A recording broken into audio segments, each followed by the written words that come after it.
welcome to MELfeed.video. We are commencing a live web stream service via youtube.com from Melbourne, Australia. We currently conduct these streams mainly on Wednesday evenings, with other times to be added as more opportunities arise. Please visit our website at MELfeed.video for further information. This web video project presents old and new community TV programs. Please enjoy your stay with MELfeed.video. Hi and welcome to tonight's MELfeed video transmission for Wednesday the 6th of June as we count down the last few weeks until we move to Echuca and start operating from there, which is going to be a very exciting move for us, and we're looking forward to that very much. Coming up next is NAT Chat, as we usually do to start the transmission off. And don't forget Transports of Distant Delight, which is now on at 11 o'clock on the stream. So join us for Transports of Distant Delight towards the end of the night. The CEC Report is a special edition at 8:30, and at 10:30 is the current edition for this week. So again, we'll see you soon.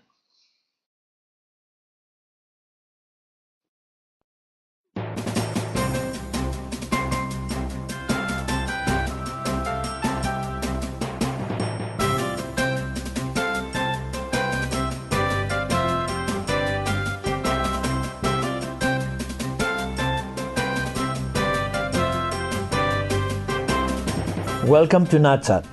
My name is Paul Spanos, and today I've got with me Piero Delia. Piero Delia is a teacher, he is an artist on his own right, he's a musician, and his official title is he's a Northwestern Victorian Regional Music Coordinator. Correct. Okay, Piero, welcome. Thank you, Paul. Would you like to talk to us about yourself first and how you got involved into music? When did you first discover this talent in your life? I suppose as a youngster, we all look for things to keep us occupied with. And for me, it was always picking up a stick, getting on a table, and pretending I was moving and singing to Elvis Presley, the Beatles. Okay.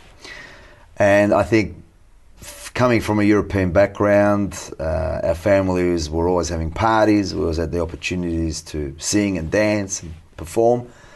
And I think by the time I was in primary school, I found a music teacher around the corner from my home. I heard him practicing with his family every week in his parents' garage. Yeah. And I picked up a guitar, and I might have been about 8 or 9 years of age. And I think after that, it just became an addiction. Everywhere I could take the guitar, I took it, to the point where if we had a family get together, it was always Dad, you had the guitar in the boot, go and get the guitar. You had a few lessons, start singing. And I think, and then from there, the schools gave me opportunities to do things. And I just found that it was the thing that kept me focused, it kept me grounded, it gave me opportunities to do things that other students at my age couldn't do. Then when I was able to perform on television as contestants for performances like Young Talent Time, yes, enjoyed the opportunity of singing on TV, and then I just was addicted. When was the time that you discovered you can be creative with the music? For example, to create something of your own. I think it was basically when the school was running a talent competition, okay, and they said if anyone can sing their own song, that'd be fantastic. We created something very, very quickly, my friends and I, and we performed it, and teachers went, wow, that's fantastic. Okay. And we won. And then I think after that I just thought, well, this is not too bad. This is pretty easy. Just expressing ideas on paper, putting some simple melodies to it, and then realizing that it was very well received by the general public, and off we went. You mentioned the guitar. The guitar is your main instrument, isn't it? Correct. Okay. And now coming into today's story, which is really exciting and very, very interesting story. You are a coordinator for Victorian schools in northern suburbs, western suburbs. Correct. Now, tell us about your idea. How did it come School of Rock? That's really exciting stuff. Well, that's good. The School of Rock idea, which was created in 2004, was an idea to showcase students in a simple yet non-competitive forum with professional lighting, staging, sound equipment, and more importantly, in a non-competitive environment. So when we started in 2004, we had, from memory, about 29 schools and about an audience of about 500 students, parents, teachers, principals. Over the last 10 years, we've had in excess of, on any given year, up to 60 schools performing over 3 days. So we've had close to 17,500 students participate in School of Rock since its inception in 2004. So it's an amazing achievement, and it's a credit to the schools and parents and teachers who allowed this little School of Rock idea to grow and grow and grow. Piero, very impressive statistics. Now we're going to watch the very first 9 years, some video clips of every year. We'll do it again.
You guys rock.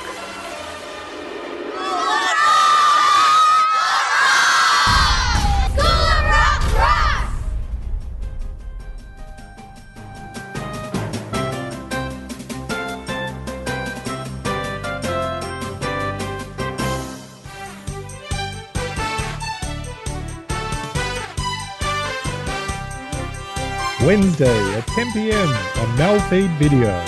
15 fabulous minutes every week On MELfeed.video. Meet the famous, the fortunate and the fashionable as Steve and Jacqueline take you to all the events around town. Not to be missed, it's the most fabulous 15 minutes you'll ever see.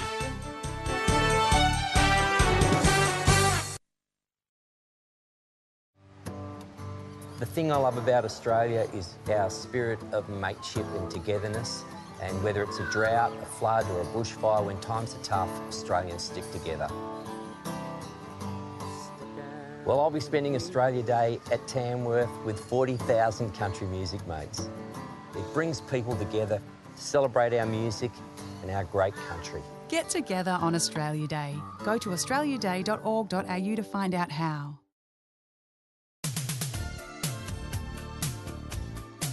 Hi, I'm Darren McElwain from Air FM Drive. You can tune into my show from 3 to 6 p.m. on 88.0 in Penrith and also on tunein.com. And apparently, we don't throw rocks. Air FM Drive.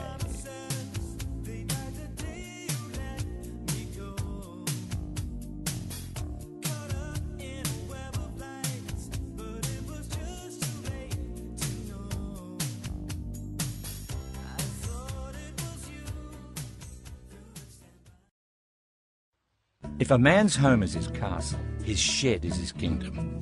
It's a place men can hang out with a few mates, build a few things, even if you haven't before, and give back to the community.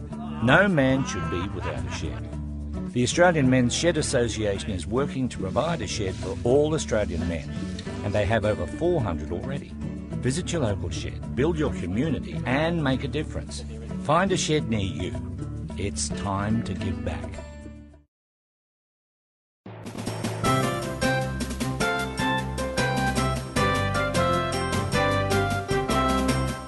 Welcome back. We continue our interview with Piero, who is the coordinator of all these schools for the School of Rock.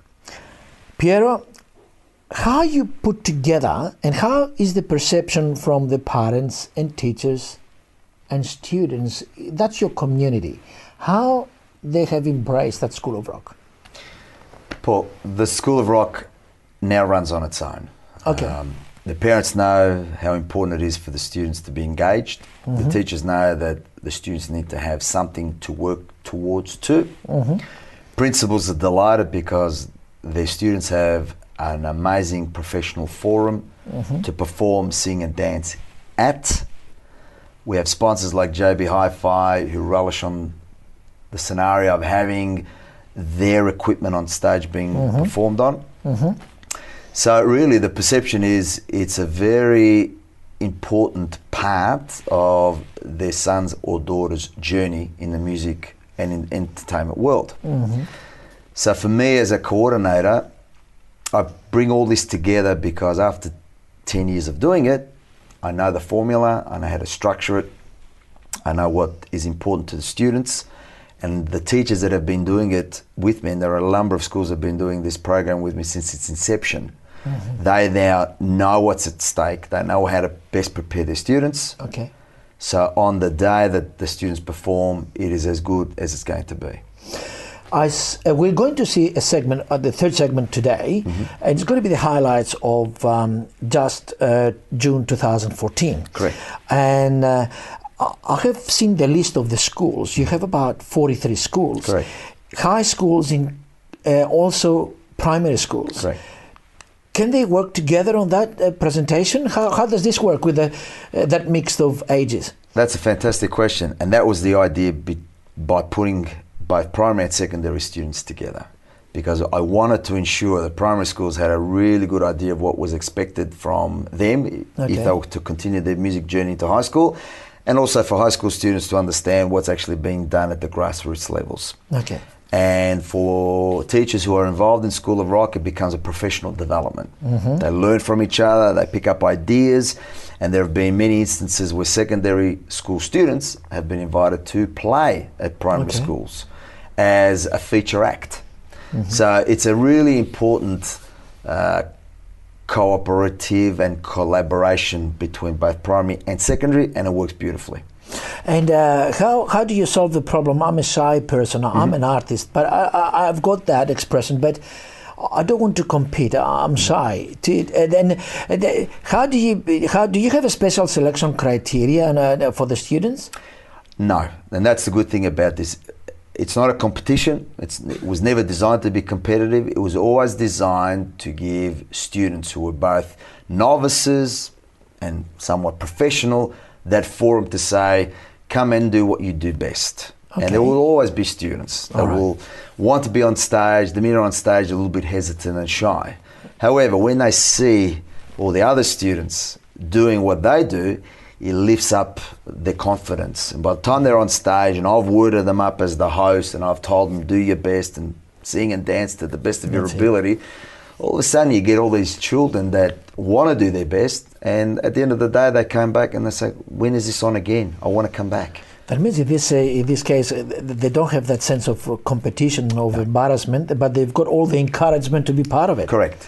But in the meantime, they're students that sort of inclined to be musicians one day, or they like music, I suppose. And that's why they do the show, and that's why the teachers have been supporting this venture now for 10 years. They know what they get out of it. So I think it's an important part of children's education to be seen, to be heard, to aspire, to be confident, and I think the School of Rock does it very, very well.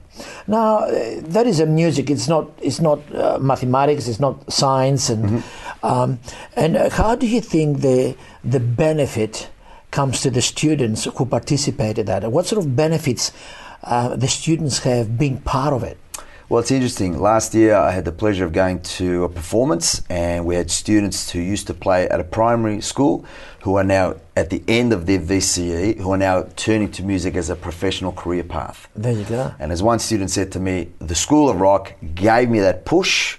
I followed it on. Now I'm performing in venues that I never thought I would have done had I not had the chance to be in a very professional arena such as the School of Rock. So it's very, very gratifying to know that we're having a lot of students who are successfully choosing career paths in the arts, who have had a taste of what performance is like, and now have an opportunity to put something back into the system that they prefer to do themselves. There you go. That means they create their own story, isn't it? Correct. Within the School of Rock. Correct. And I can assume that that is part of their own making. They can see something later on, and they look back and they feel proud of what they have achieved. Correct. And I think that's always been the exciting part of this. It's grown, and now that we've got really professional sponsors on board, professional technicians, lighting experts, we give them that arena where they can really see everything from start to stop, and then they can say, this is the path that I want to choose to continue in. For you, you're an artist and musician, and you perform on your own right as well. Correct. But you can see the parents as well. What sort of feedback do you get from the parents? What sort of stories they tell you? That's a fantastic question. The one that always comes back to mind are parents that said, our children were struggling. They were very upset about things that were going on in their life. They've written a song. You've allowed them to come here today as a solo artist. They're now performing their music, and as a parent, I'm sitting here watching them, and I'm crying for joy that my son or daughter has now had the opportunity to perform his or her song live to an unfamiliar audience.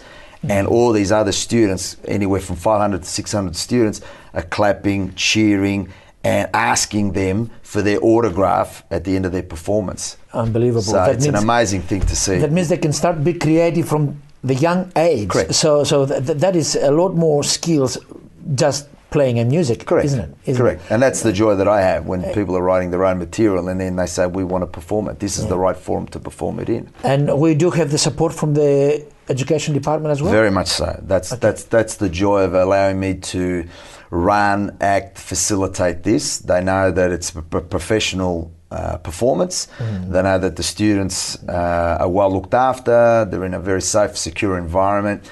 They know that their work is discovered by an unfamiliar audience, which is part of why we do what we do. Yeah. And more importantly, that the department sees that the arts is such an important part of the curriculum. Okay. And it allows children to showcase their work where maybe in other subjects they don't have that opportunity. Excellent. In only a few seconds, what are we going to see in the last segment, June 2014? This is just a little compilation of the highlights of some amazing students, solo artists and bands of this year's 2014 show. Magnificent. Thank you for being with us. It's an absolute pleasure. And I think it's a good opportunity for a lot more people to find out about the School of Rock. And stay tuned for the third segment with the highlights of June 2014.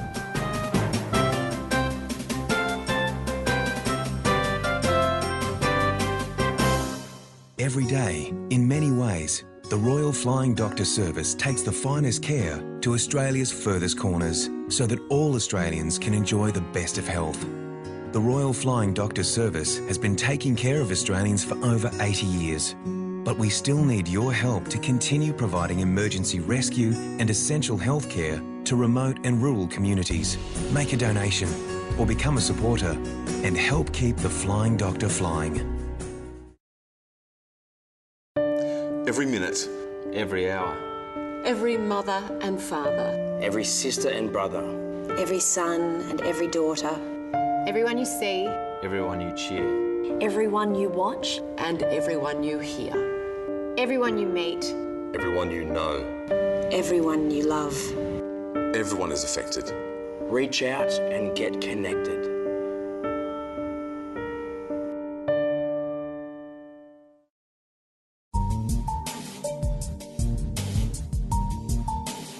Do you currently have a community service announcement on free-to-air television? If you do, you can now submit it to us as well via our website at MELfeed.video.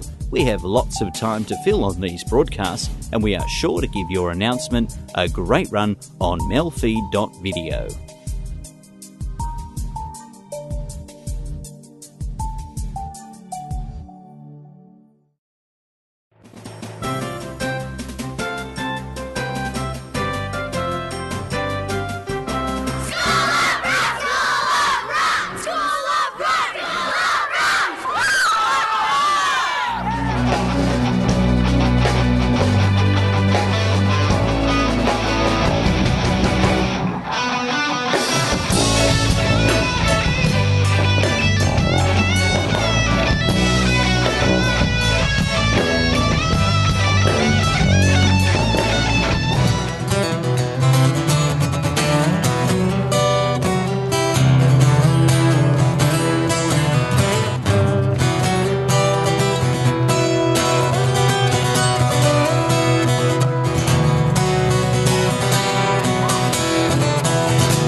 Don't swim, you'll drown. Don't everyone look so perfect standing there in my American apparel underwear, and I know now that I'm so down. Pass you by the house in mine. Don't know why I didn't come. I don't know why I didn't come. When I saw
have your daughter for the rest of my life. Say yes, cause I need to know. You said I'll never get your blessing till the day I die. Tough luck, my friend, but the answer's still no.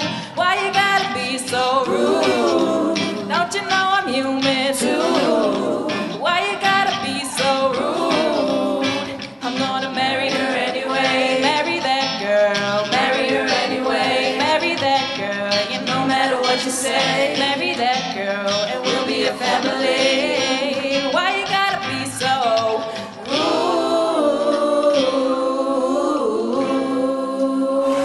You guys rock.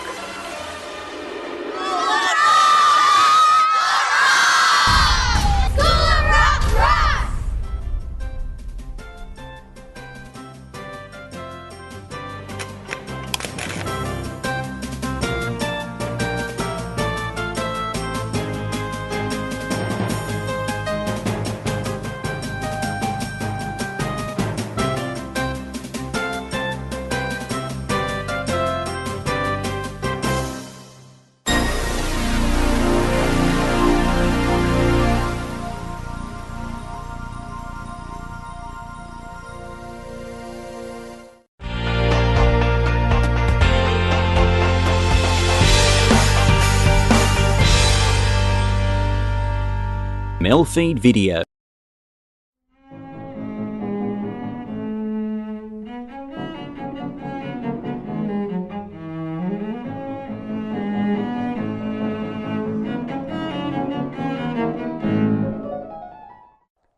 Welcome to the CEC Report, the weekly program of political and economic analysis by the Citizens Electoral Council, broadcast on Channel 31 and webcast over the internet. I'm Robert Barwick, and I'm joined each week by CEC founder and leader Craig Isherwood. Welcome, Craig. Thanks, Robbie. Okay, in today's report, we're going to discuss the only way out of the global economic collapse. And we're going to discuss three subjects. First, the fact that the global economic crisis is a debt crisis. Second, Lyndon LaRouche, the American physical economist, forecast this crisis and has the solution.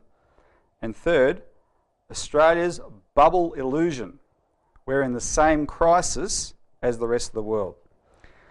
So first, the global economic crisis is a debt crisis. I want to give a summary of where we are in terms of the global financial crisis, and Craig can chip in and assist me. And then later in the program, we will talk about some of the aspects in more depth and analyse it. But people need to know what time of day it is, because a lot of what you get told in the media is just a pack of lies. So first of all, what we are in at its heart is a debt crisis. 40 years of globalisation has left the world drowning in a sea of debt. We've had, what's globalisation? Free trade, deregulation, privatisation. And these, Craig, I think are all the things that caused you to found the CEC in the first place? That's right, Robbie. For our listeners who may not, or viewers who haven't heard of us before or tuning in for the first time, 23 years ago now, 1988, we founded this political party specifically to attack globalisation, privatisation, free trade. We developed economic development programs from a nationalistic sovereign point of view to preserve national sovereignty, which we've, Sovereign Australia 1 was produced in about 1989. This Sovereign Australia 2 was produced in about 1994. That led to our book in 2001. So consequently, all of our political ideas based upon developing Australia's physical economy in opposition to this slaughter of our national sovereignty was what we've stood for, and for what we've developed. And we're the only political party that for 23 years has stood on the same record. So we haven't just monitored this, we have been ahead of the curve in saying what's happening now would happen. And very active in the process of promoting these policies. Well, let's describe what exactly we're dealing with. We've had 40 years of these policies now, and when I say 40 years, I mean 40 years globally, 25 or so years in Australia, hardcore since Hawke and Keating. The effects have been, these policies have looted government coffers. They've diverted funds that are normally invested in infrastructure and services into the City of London banking system. That banking system has a name. It's not just a generic group of banks. It's the Inter-Alpha group of banks set up by Lord Jacob Rothschild in 1971 following the end of the Bretton Woods system. And the Macquarie Bank here in Australia. Yeah, these are the hardcore City of London banks that act as political battering rams to force through these policies to allow them to loot nation states.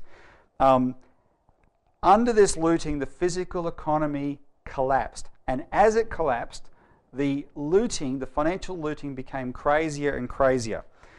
In 1987, the world experienced the first break of this when you had the stock market crash. Yeah, and I remember the uproar that was in the population. People actually lost superannuation for the first time, and this wasn't the compulsory superannuation that we ended up with under Keating, but people were devastated about the fact that October 1987 crash came about, and people were scrambling for solutions, because this was the first real major break, I think, in the crash of the system that we're experiencing now. And instead of solutions, what did they get? Well, what they got was, as LaRouche, and LaRouche is the expert in this, always brings it back to this point, it was this that was the trigger for Alan Greenspan to be brought in as the chairman of the Federal Reserve in America and basically invent derivatives. Now, derivatives are gamblers' side bets. That is the most accurate explanation that can ever be given to them. You can go and study them in university for decades, I'm sure, and not know how these things work, because there's nothing real to them. They are just exotic betting mechanisms, and that's the base of the world economy now. Like the tab you get at the racing track. It's all it is, just a IOU sort of written on a piece of paper, which has no value. It has no value, but it's the basis of everything. That's right. And I want to talk about the obligation factor in a minute, but because we've been following this, in 1993, LaRouche's organisation in the United States produced this pamphlet called Tax Derivatives Speculation. And that's where, in the beginning of this pamphlet, LaRouche wrote that if a Martian landed on Earth to see how we ran things, they would pack up and leave, concluding that Earthlings were nuts because of the total dominance of this derivative speculation. And it's so huge that here in Australia, our fighting platform says that we propose the idea of taxing derivatives to 0.01%. Now that would be enough to fund our entire budget and give us an enormous amount of extra money. Well, let's see how this led to the problem we've got now, right? Around a year or so after Greenspan gave the green light to these, total derivatives contracts in the world had grown to $1 trillion. By 1993, when LaRouche produced this pamphlet, they'd grown to $30 trillion. By 1997, the time of the Asia crisis, they were about $70 trillion. In 1999, the US government repealed the Glass-Steagall law, which kept the speculative derivatives gambling banks away from the people's money, the savings of Americans.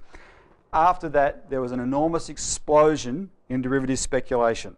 By 2000, it had hit $100 trillion, and then, absolutely unbelievably, by 2007, that had turned into $1,400 trillion. And it was at that point, July 2007, the system broke under the weight of this. That was the Bear Stearns collapse in Australia. We had the Alpha Fund go under, bankrupting a bunch of teachers and nurses and the hospital in Perth, etc. That was the beginning of the global economic breakdown crisis. And of course, in 2008, Lehman Brothers blew up again. Now, instead of stepping in, as LaRouche said, and cancelling these derivatives and re-implementing Glass-Steagall, the governments of the world stepped in under the direction of the world's central bankers and bailed the gamblers out. And in bailing them out, they transferred the debt from the private banking system onto the governments. And what we're seeing now around the world, it's the governments going bankrupt. From the US, sorry? Yeah, and they weren't, it wasn't as though they didn't know this was happening. Because in 1994, Robert, we had an article in the Australian Financial Review warning, giving Australian readers LaRouche's warnings. It was public. That was coming from actually us and from LaRouche, that these derivatives were a major, major problem. So in other words, that confirms that what we've dealt with in the government response here is a political decision, a deliberately political decision, to put the welfare of private bankers ahead of the needs of the people. Anyway, I just wanted to go through that history just to set the scene for where we're at And when we come back, we're going to discuss in depth LaRouche's analysis and his science of physical economy and how he knew this would happen and what he proposes to do about it.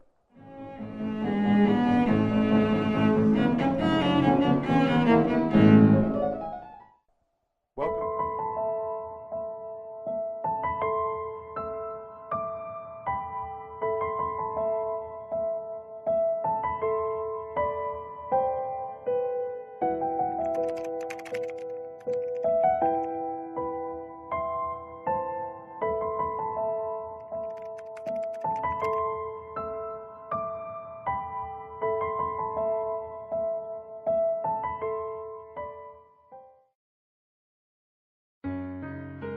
You're there when they can't sleep.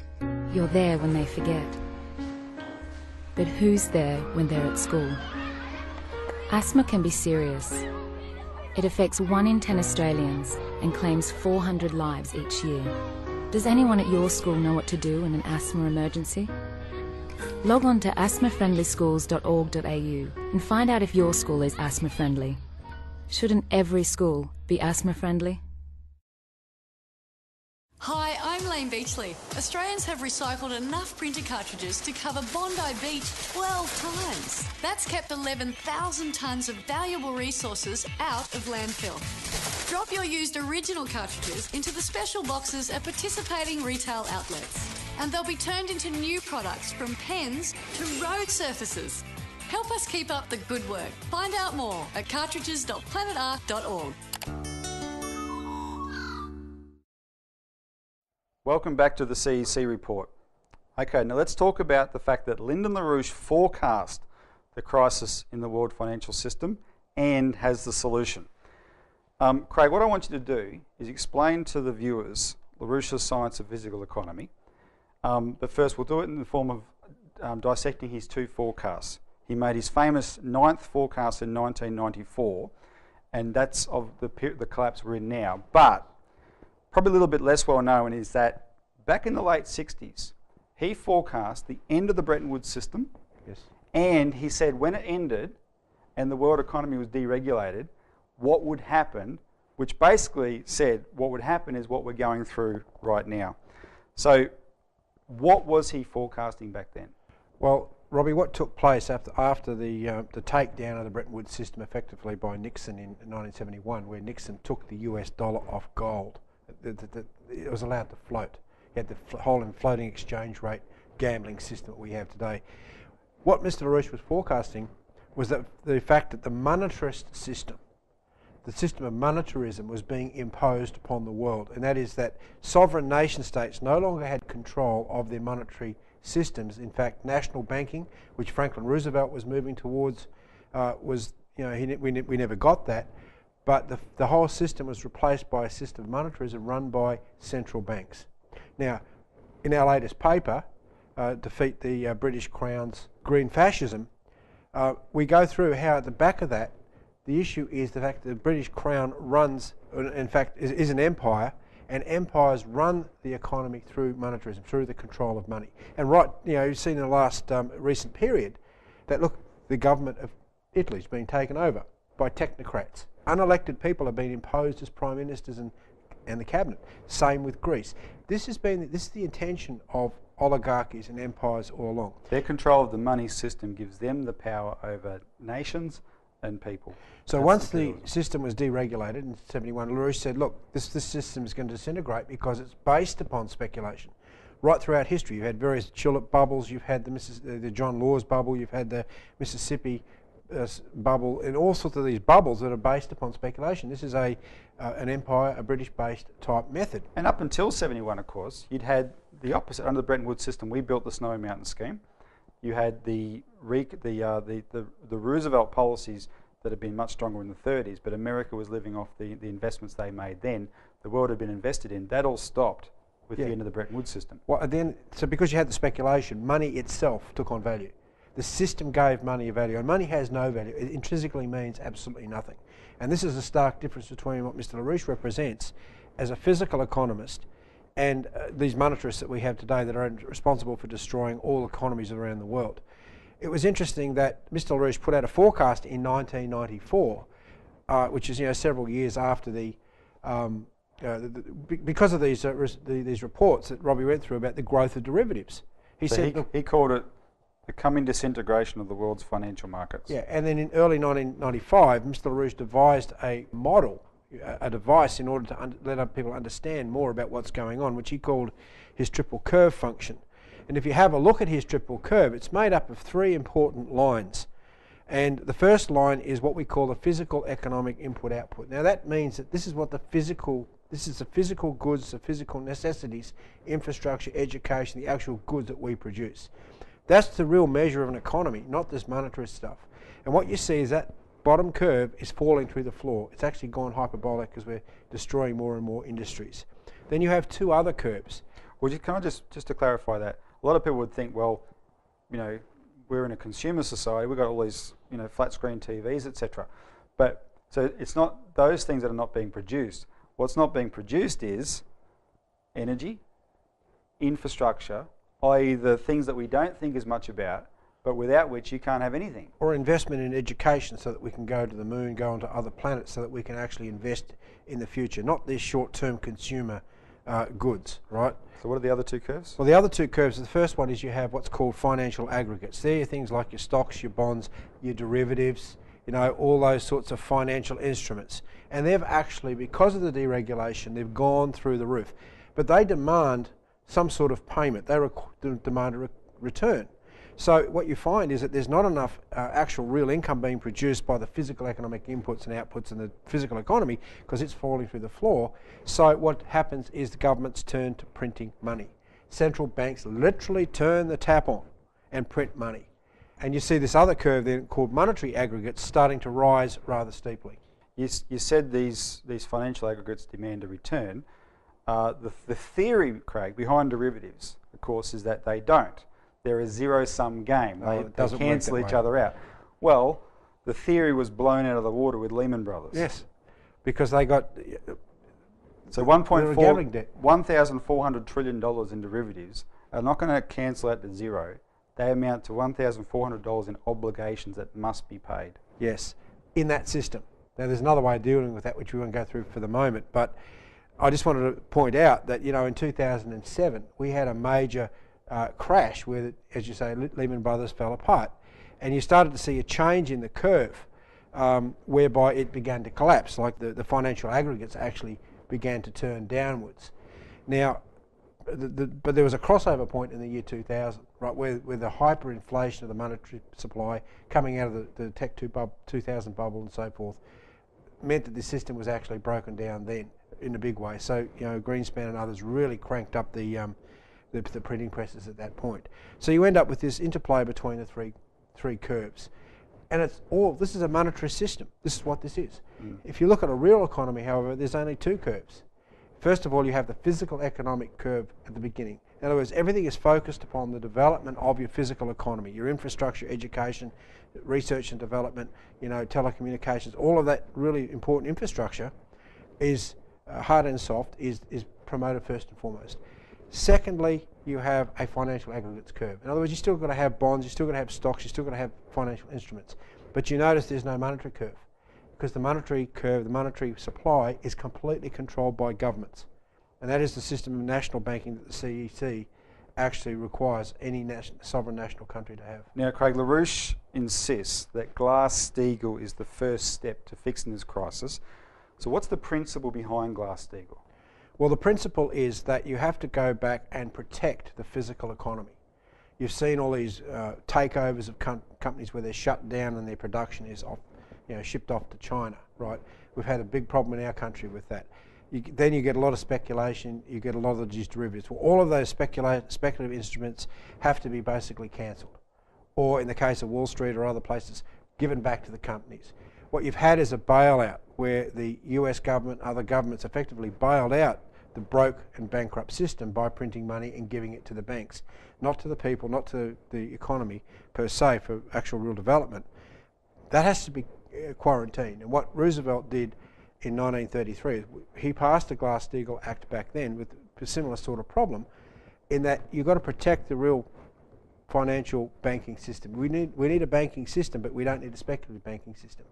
So you quarantine and you write off or charge back the speculative debt, and you look after the real debt. You then create credit. Now that real debt is relating to real production. You then create credit to invest in large-scale infrastructure projects to then rebuild the economy. And that's what Mr. LaRouche is saying can be done and must be done, because there is no way out of getting rid of this $1.4 quadrillion speculative debt bubble that we have today. Yeah, you can't pay it. So if you apply Glass-Steagall, you can cut 99% of it away. This is a banker's debt. This is a banker's debt in a monetarist system run by the British Empire, which we've said a lot about in our publications, the British monetarist empire. The intention of this system is to destroy nation states, just as we've seen in Italy and in Greece. That's its intention. It's not an accident this has happened. This is how you control and then you destroy the ability of economies to support populations and people. All right, well, thanks for that explanation. So when we come back, we're now going to discuss how Australia, despite everything you've been told, is right in the middle of this crisis too.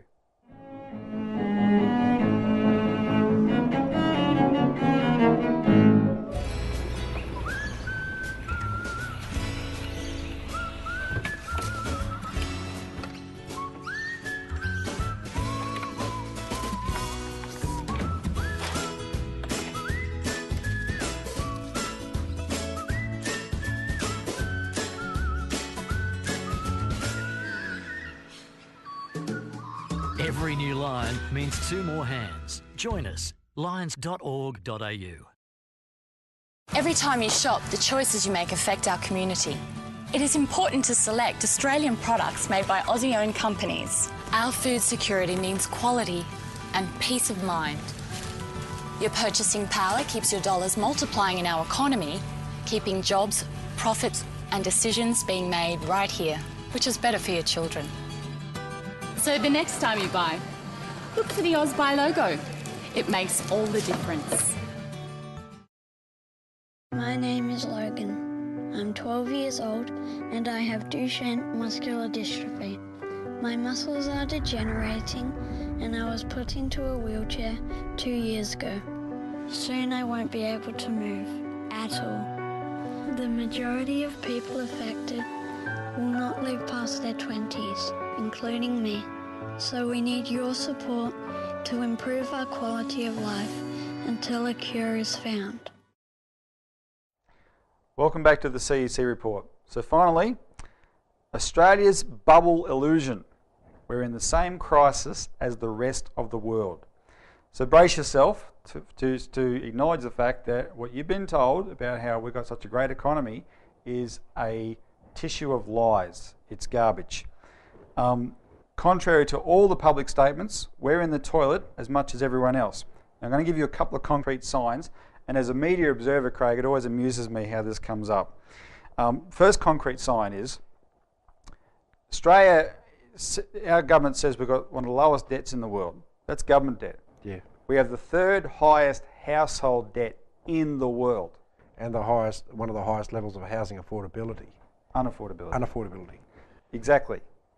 One. And related to that, the second point, the cost of living in Australia is through the roof. Now, and why I said it was funny is when you watch the media, they'll do these reports, when they analyse the news and say, we've got a great economy, but you know, it's strange, we've got all these people, we've got the unions on strike because they want pay rises, we've got a cost of living crisis all over the place.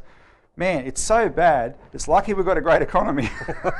It's also quite amusing when you look at the statistical approach of the brainwashing that goes on to promote the illusions of this economy. I mean, you can always hear a newsreader say, oh, someone sneezed in Europe today, that's why the stock market fell.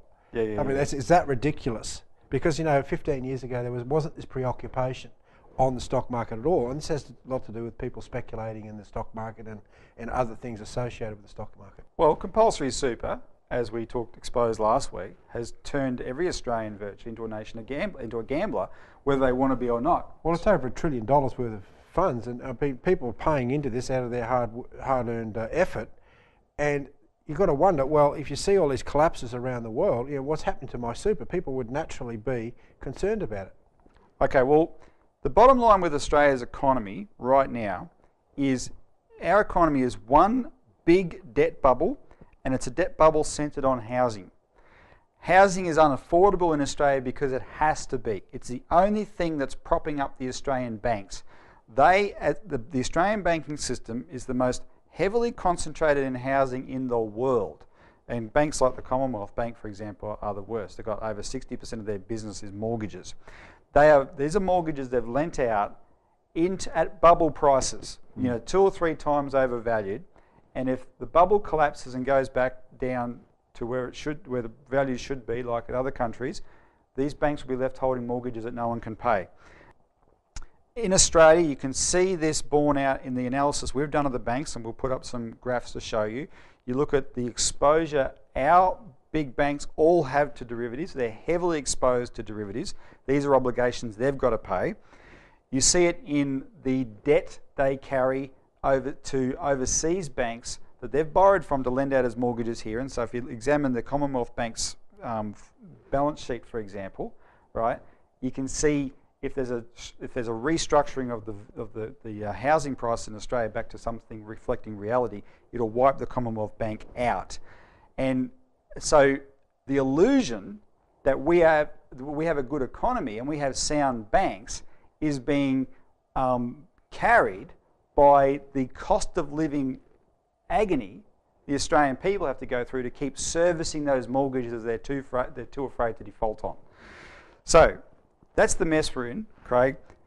How would LaRouche's solution to the global economic crisis transform our economy from where it is at the moment? Well, I think it'd come back as a real shock to people to go back to an economy that actually works and one's not built on speculation. I mean, most people have grown up with credit cards, the easy credit facilities. They've grown up with basically a speculative bubble. Right? Most people, a whole nearly 2 generations, right? So what we're saying is that there has to be much more regulation of the financial system to the point that the monetary supply is tied to actual physical production. That means that you have an economy built on the idea, the intention of developing itself, which means going back to an industrial economy. It means you've got to cut out the speculation and actually invest in real industry. Imagine if we had an economy that says we want a farming industry. We don't want a speculative farming industry. We don't want to actually produce something. Reinstate the marketing board so we're not involved in speculation of commodity prices, right? Protect the consumers. Then look at the manufacturing side of things in terms of actually where do our raw materials come from. Look at the fact that a lot of the prices of iron ore and so forth is governed by spot markets, and minerals are governed by spot markets, right?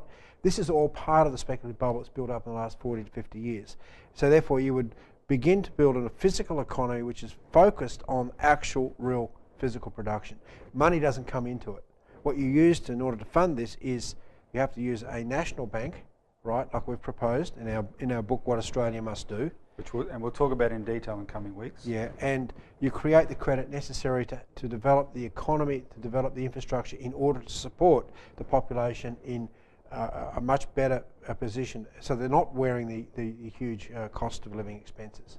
Now, people might have objections to what you've just said. We've run out of time to deal with them. What I suggest, if you've got economic theories that you think contradict what Craig said, get on our website. We've got a lot of material up there that will set your economic theories straight. We'll talk a lot more about these issues over the coming weeks. We will. That's what this forum's about. So that's it for this week's edition of the CEC Report. Thanks for tuning in, and tune in this time each week for the next update.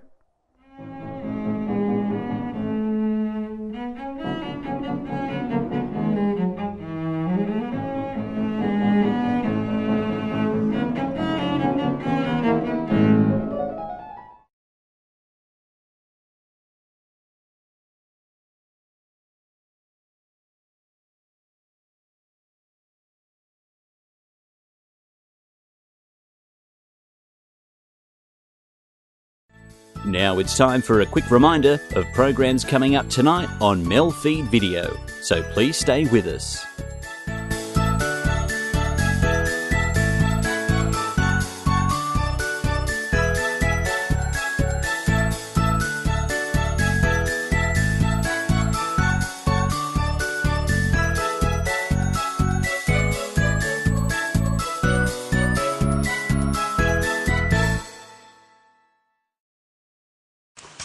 It's always been my dream to represent Australia in the Olympics. Epilepsy affects nearly 250,000 Australians. Like me, most people have their seizures controlled with medication. Even today, people with epilepsy face incredible discrimination, but this prejudice is just another obstacle we can overcome.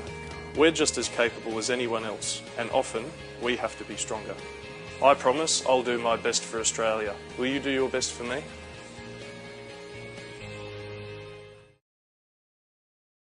If you choose to drink then drive, you could ruin lives. Someone else's, your family's, or your own. Choose not to instead. The right choice could save someone's life. Proud supporters of safety in our community. GMCU and Southern Cross Austereo.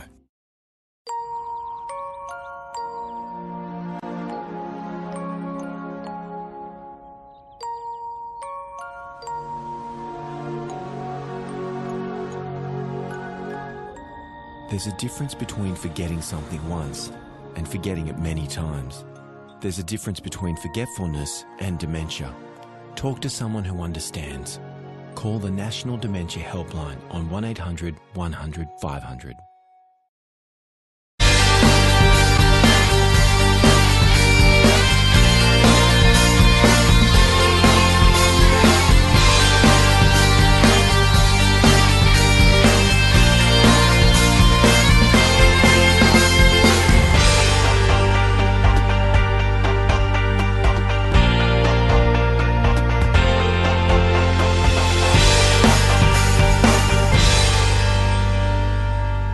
MELfeed video.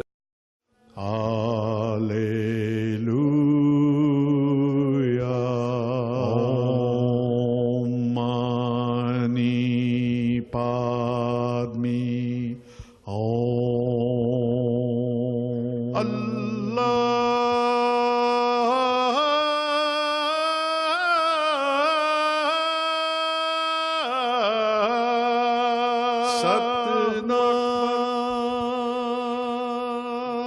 Welcome to Harmony and Diversity. Norm Curry's my name. Today we have the pleasure of speaking with Dr. Rabbi Shimon Cowan, and he's been expounding about the universal ethical principles which are based on the Noahide laws. And I'd like to ask you, Rabbi, to just elucidate that a bit. Give us a bit of an idea where that might be growing from. With pleasure. Well, the name Noahide might fall strangely on many ears. Now, Noahide actually comes from the name Noah. As people with some acquaintance with the Bible know that there was a person who survived the great flood, and his name was Noah. And he had some of his immediate family with him. And from him came the regeneration of humanity. Hence, we speak about, in some sense, humanity as Noahides. All humanity, they come from Noah. But what is particularly significant here is that with this, let's say, recommencement of civilization, there was the completion also of a covenant with Noah, and hence with all humanity, which now embodied 7 universal laws. These 7 universal laws were there from the beginning of creation, or to tell you the truth, 6 were, a 7th was added with Noah. And then these laws travel on through the generations of humanity to Abraham. Abraham is 10 generations from Noah. And of course everybody knows that Abraham is a seminal figure. He's been the father of Judaism, of Christianity, of Islam. What people don't know is that the Bible talks of him sending certain of his sons off to the east, and there he had actually a seminal impact on the origins of Hinduism and its ultimate offshoot, Buddhism. So you see, these 5 world religions, Judaism, Christianity, Islam, Hinduism, and Buddhism, which account for 75% of the world's population, were touched by Abraham and his teachings. And his teachings were primarily the Noahide laws. Now these universal laws, which on the one hand are both broad but also contain a great deal of detail, were reiterated at Sinai. Everybody knows about the 10 Commandments. Now the 10 Commandments were the core of a general revelation, which are known as the 5 books of Moses, the Pentateuch. Yes. Now, in fact, this comprehensive revelation consists of 613 laws which were given to the Jewish people, and 7 universal laws were reiterated for humanity. Now, those 7 universal laws also overlap with many of the 613 of the Jewish people. But the basic point I want to make here is that the laws of Noah, the Noahide laws, by which Abraham lived, they were reiterated at Sinai. And what is of significance for us, therefore, is that just as a text was given, a biblical text came to us from Sinai, and there were commentaries were given, and also a tradition of commentary began there and then, so it is also, therefore, that we're able to elaborate this code, which is a root code for the world religions, which the world religions elaborated, to which they added many of their own aspects of their own faith. But this, if you like, you could be called the Abrahamic stem religion. And it's very important that we study this, because this really is the common legacy and the common spiritual rallying point of all humanity. And this is something which comes up throughout history. It was at the time of the Renaissance. 2 great jurists, one a Dutchman, Hugo Grotius, and an Englishman, John Selden, proposed, and they were not particularly religious people, they were secular scholars, so maybe they were believers as well, but they proposed the Noahide laws as the foundations of international law and municipal, which means local, domestic law. And in our time, in the year 1991, the American Congress, in a preamble to its Education Day bill, described the Noahide laws as the bedrock of society since the dawn of civilization. And in 2008, the Australian Governor-General, who was Major General Michael Jeffrey, described the Noahide laws also as applying to every facet of life. So you see, this is a tradition which goes back to the origins of humanity, but in a highly explicit manner back to Mount Sinai 3,300 years ago.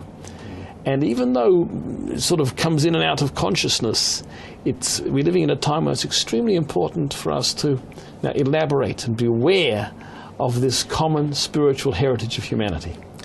Yes, I remember in an earlier conversation you mentioned something about one of the points of where it seemed to relate to Hinduism, and that was the term Brahman. Is that, would you explain what that... Well, this is a very interesting area for research, because even though we think of Hinduism as something which is somewhat different from the classic monotheistic religions, nevertheless they did go down, and Abraham and Brahman are cognate terms, and the notion of the eternity of the soul and the journey of the soul, in a way, is elaborated from Abraham into the Hindu doctrines of karma and dharma, and so here we have a point with the East, a point of connection with the East of this shared set of ethics and laws embodied in a common root consciousness, that of Abraham. This has massive implications for world communication and, at the end of that, peace, one would have thought. Most certainly. Unfortunately, people go to town on the so-called clash of civilizations and so on. I think that's really a political hijacking of religion. The real core of religion, in fact, if you look at the Noahide laws, is something which can evoke a common resonance and a common brotherhood and sisterhood of humanity. This is what we should be looking at. This is what we should be focusing on. Thank you. It's time we'll take a break, and then we'll return to this fascinating discourse about the Noahide laws.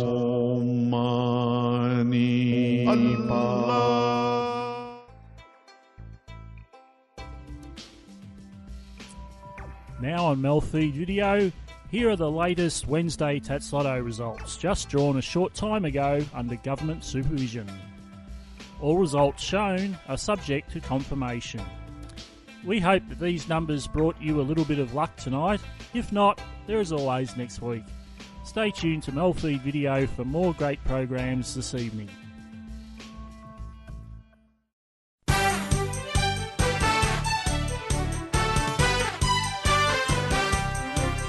Wednesday at 10 p.m. on MELfeed Video. 15 fabulous minutes every week. on MELfeed.video. Meet the famous, the fortunate and the fashionable as Steve and Jacqueline take you to all the events around town. Not to be missed, it's the most fabulous 15 minutes you'll ever see.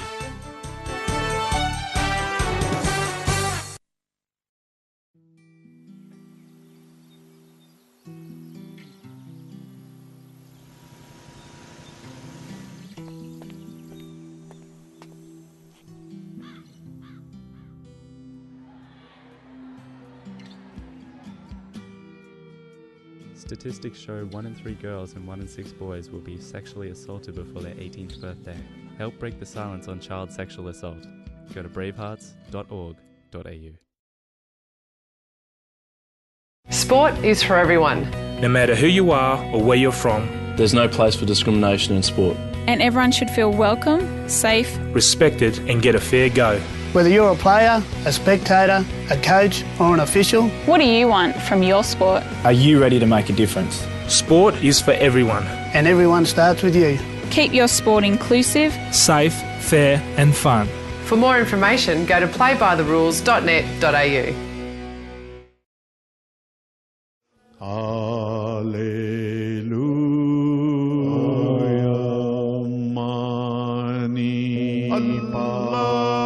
Welcome back. You're watching Harmony and Diversity. Norm Curry is my name. And we're speaking with Rabbi Dr. Shimon Cowan. And we're discussing the Noahide laws. Doctor, the Noahide laws, people mention them. What are they? Right. Well, you know, there are several major departments, so to speak, of human activity which need regulation, which we need to know guidelines. Mm-hmm. One is that there is one in the dimension between the human being and his or her creator, which I would say these have to do with the concept of personal identity, and I'll explain that in a minute. Then there is between person and person. We used to call this between man and God and man and man. Well, that was the old-fashioned way of talking about it. Then there is also a third dimension of the human being's relationship to nature, the treatment of nature, the treatment of animals, and so on and so forth. Now, these 7 Noahide laws, we have 3 of them in each of the 2 major dimensions, between the person and his or her creator, and person, and one dealing with the natural world. The ones in the personal dimension relate, of course, in the first to the belief in God, or put negatively, an idea of a prohibition on idolatry. Mm-hmm. Idolatry simply means taking something which God created and making that absolute. Once you do that, you're on the wrong station. You have lost the address of ethics, because the concept of ethics, of course, is the ability of a human being to, if you like, transcend towards his or her own creator, to be receptive to that tradition, which brings out the various spiritual resonances of the human soul, which is when it's dealing with its creator. That's first thing is, so belief in God, that's the first. Then there is one which, if you like, which is often called blasphemy. Well, blasphemy sounds like a rather fuddy-duddy word these days, but its real meaning has to do with the concept of the reverence for and the service of God.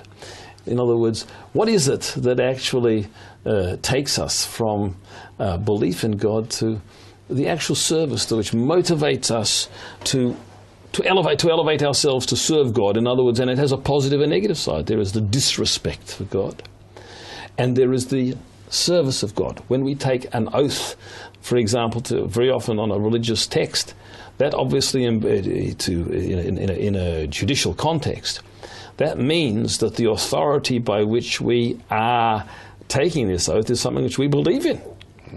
If I don't believe in it, then I have no reverence for that for that spiritual authority.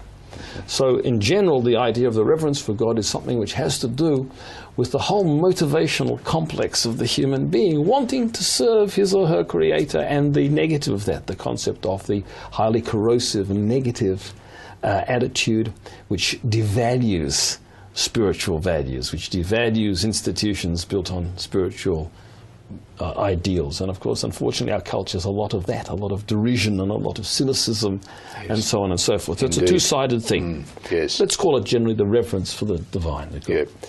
Then finally, in that department, you have the realm of sexual morality. Now, you may be very surprised to hear me call sexual morality something between the person and God. Well, the reason for that is that basically this has to do with the kind of unions into which the human being merges, and which of those unions actually defines the human being as a whole human being, such as in a higher unit, a higher familial unit, or something in which the human being then attains complete human identity. So the laws, in this realm, there are several prohibitions. There's a prohibition of adultery, which means, of course, straying outside one's own union. There's a prohibition of bestiality, it's understood, of relations with animals. And then there's a thirdly prohibition of incest. And finally, there's a prohibition of homosexuality. Now, this shouldn't be understood to be a posture which seeks to persecute or denounce one, but it states that the ultimate human norm is the union of man and woman. And this is where the person came from. This is how the person further projects humanity in a procreative sense. So this is a norm. Okay, so and I said this is between. So with all of these sexual relationships, it's irrelevant whether the parties which are prohibited are consenting to one or not. It's not a question of consent. It's not a question of harm. It's not like, transactions in the financial sphere or something like that, where you could agree to something which would be disadvantageous, disagree, or waive rights. No, it's irrelevant. And that's why it has to do with who we are and the unions in which we find our identity, proper identity. So that's why it's called between the human being and his or her creator. Now, in the realm between person and person, you have a comprehensive prohibition on theft, which actually takes in not just theft, but all kinds of damages and all kinds of those which regulate our interactions over matters of property and harm to another person's person or property or whatever it might be, as well as outright theft. There is also one of the Noahide laws is the law of justice. In other words, what is it that constitutes a proper justice system? What is the notion of justice? How should justice be implemented? And this is also one which supervises the performance of the other Noahide laws, but also sets out principles of justice, basic principles. And finally, in this interpersonal dimension, is a prohibition on killing, which of course has many dimensions. It's not just manslaughter, it's not just murder, it takes in manslaughter, it takes in euthanasia, it takes in abortion, and takes in all of these different areas, even self-killing and self-defense. It talks about all of these spheres, the prohibition of killing. Now that gives us three in the dimension also between person and person. And finally, there is a Noahide law which talks about the relationship to animals and to nature. Basically, which states that a human being, where we were given permission to make use of the animal world, even to the extent of slaughtering animals to consume them. But gratuitous cruelty, unnecessary pain, and so on and so forth, is something which we have to be watchful for, which is actually prohibited. In addition to that, there's a concept of the proper use of resources, which is something which means that basically that once again the human being was meant to utilize natural resources and so on and so forth, but we have to see also which ways are destructive and unnecessary. So,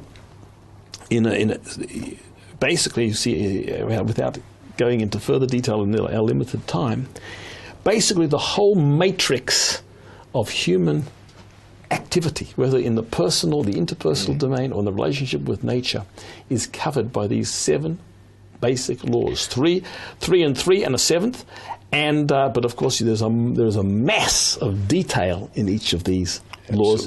But one way or another, we have covered, as a previous Governor General said, we've covered every aspect of social, personal, and natural existence. They're certainly foundational as you go through those. It's quite astounding the influences that they have, and so particularly the sexual one, and also the one in relation to killing. Does suicide come into that as well? So certainly it does.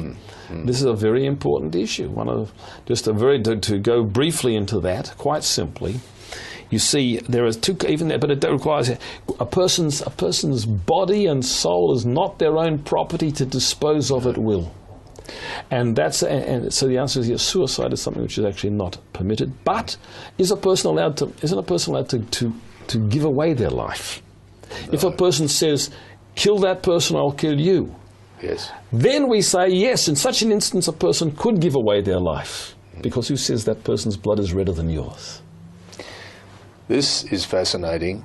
We must take a break, and we'll be back to follow on with this Noahide law discussion.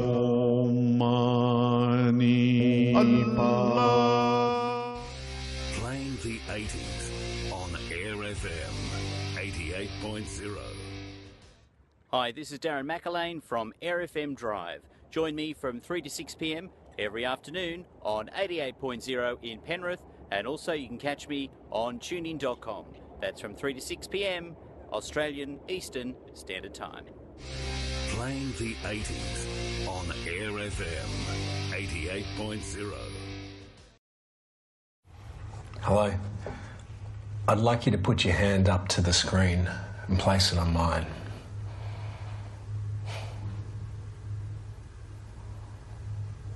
Now, if you drive when you've been taking drugs and you kill someone, this will be as close as you get to your family for a very long time.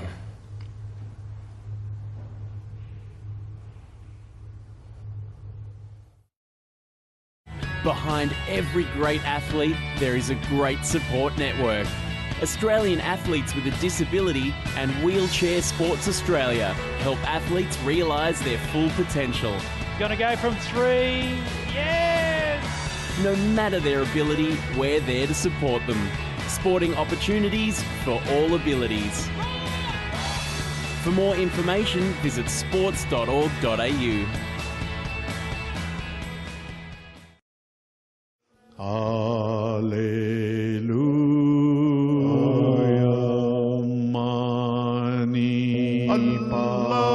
Welcome back.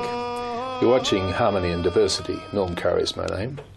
And we're speaking to Rabbi Dr. Shimon Cowan. And we're covering a fascinating topic, the Noahide laws. And we've now laying those laws down as the foundation upon which a large portion of society and our historical development is based. And I'd like to ask you, Rabbi, what does that superstructure that's been built on those foundations look like? What are the variations of the designs? What have the architects done with it? Right. Well, let me tell you, first of all, that really we can answer this in two ways. First of all, the Noahide laws are fundamental principles going back to the very beginnings of civilization. And I don't regard it, we don't look at civilization necessarily as something which is constant spiritual progress. To the contrary, it can be sometimes spiritual decline. So at all events, these principles, however, are acknowledged at the root of the world religions. Not every culture has necessarily throughout its history embodied these principles in their completeness. Our own society is a very developed one, but it's not necessarily, can we tick every single box to say that we're keeping all of these laws in their entirety. In certain areas we're doing well, in other areas we're not doing so well at all. So therefore, history, of course, is quite a checkered event. There have been dark moments and bright moments. So let's get it straight. For number one, we don't say that the Noahide laws have always been in operation in their entirety. There have been, unfortunately, moments of darkness, deep deviation from these universal values, but there is obviously some level of consciousness which hopefully brings us back to them. Now, the other question, which is related here, is, well, what's the connection between the way in which a society develops and in its particularity and these universal laws? I mean, if you go to Japan, well, particularly earlier, maybe these days people dress the same everywhere, but different countries had different kinds of costume. different kinds of architecture, the different languages had different styles. These people drive on the right of the road, these people drive on the left of the road. There's a vast quantity of folklore and custom and national character and style and so on and so forth. And legislatures and cultures built up their own mass of law and custom and so on and so forth. That's fine. This is what we call, if you like, positive law. Positive law means the law which nations posit or legislate or make for themselves. Now, that's to be expected. The significance of the Noahide laws, however, are, if you like, guiding principles. This is, if you like, the skeleton on which the flesh of individual cultures is meant to grow. And of course we don't expect those cultures to be identical in any way. But at all events, in terms of their character and their individual detail and folkways and laws and regulations. But there is a notion that the Noahide laws as overarching principles, as we just discussed a few moments, or in the previous segment, that is something which is supposed to inform the actual concrete expressions and ways of life in a society. Nobody demands uniformity of character and style, or even detail in some ways, but at least here there are principles which need to be respected. And these are the broad principles upon which you can, if you like, hang a different kind of cloth according to the individual culture and society. And there be the consequences from that. What sort of I'm minded of is in fact the skeleton, and that each of us is fleshed out in our own particular way. But if we don't take account of our skeleton, then we've got some issues. And the Noahide laws are laying that skeleton. Correct. This is, if you like, one thing you'll find that the major Abrahamic religions speak about, and this is a biblical concept, is the human being was made in the image of God. And what that means is that the soul naturally mirrors and resonates with certain principles.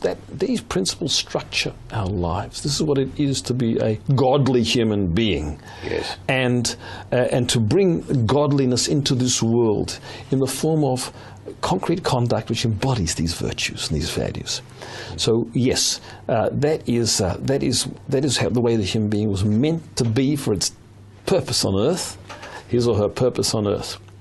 Now, you may wonder, for example, you look at a political system. There is diversity. How does that go with it? For most countries, most Western democracies, have at least two major parties. We have Labour, we have a coalition, we have Labour and Liberal Country Party or national parties on the one hand. The Americans have Democrats and Republicans, and so in England and so on and so forth, you'll always find some sort of a plurality of parties. That also is not a contradiction to the Noahide laws, because these are what I would call temperaments, personalities.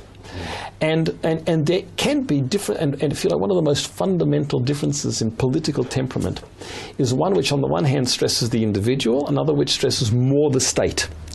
In other words, or the collectivity. This is something very often in political systems. It's more the left-leaning parties, the socialists, which say we would like ascribe a bigger role to the state in creating social justice. The parties more to the right, perhaps, are parties more of the individual, which say no, the primacy goes to the individual. However, whatever your if you like your predisposition is, whether you're more a collectivist or more an individualist, yes, you can still operate within the perimeter of the Noahide laws. And this is very important, because let's talk about charity, for example, or justice. Charity can be distributed through the state, through taxation, but individuals can also give charity. And so it is with justice and all the dimensions of things. There can be a different flavour in the implication, the application, so to speak, of these laws. But it is. So the main thing is that different parties with a natural diversity of temperament do not stray outside the fundamental rules governing human institutions. If a party goes outside then we have a big problem. They're out. Then that's a diversity which has gone too far. Thank you, Rabbi. We've covered a huge topic here, and we need to talk more. Would you be happy to come on again next week? It'll be a pleasure. Thank you very much. You've been watching Harmony and Diversity, and next week we'll be looking at the Noahide laws in a more general way. Baha'u'llah,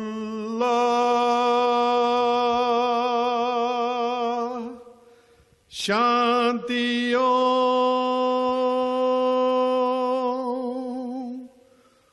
Allahu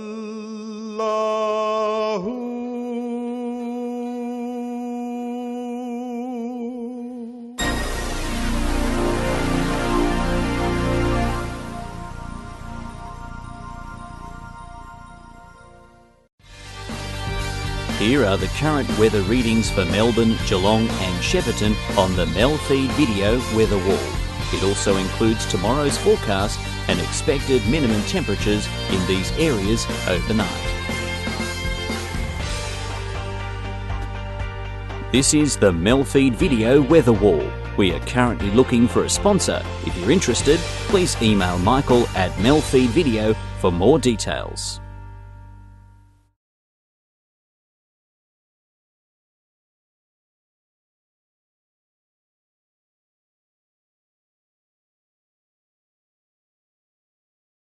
Hallelujah.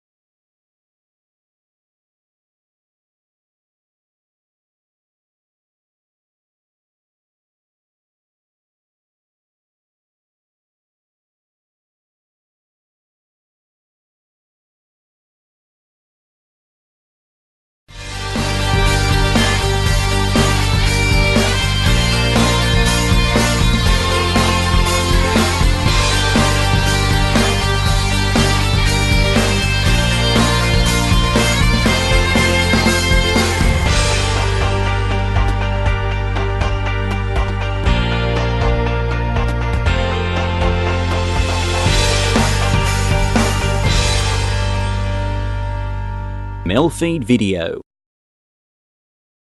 This program is proudly sponsored by Overload Poetry Inc., producers of the Melbourne Overload Poetry Festival, and by Westward Poetry, the Western Suburbs' premier poetry reading.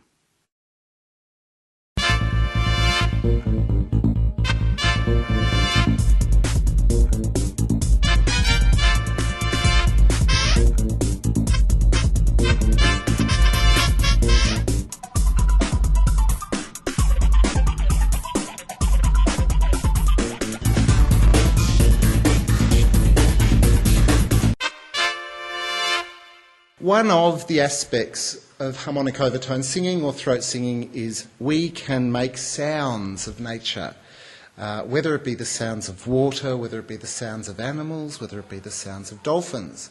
I do about 40 different techniques. There are many more that I can't do that other people can do. So the sounds of nature, this is called Rainmaker, but it's a very short song because I don't want it to rain for too long because we're in summer. You have to use your imagination a bit when you hear these sounds sometimes.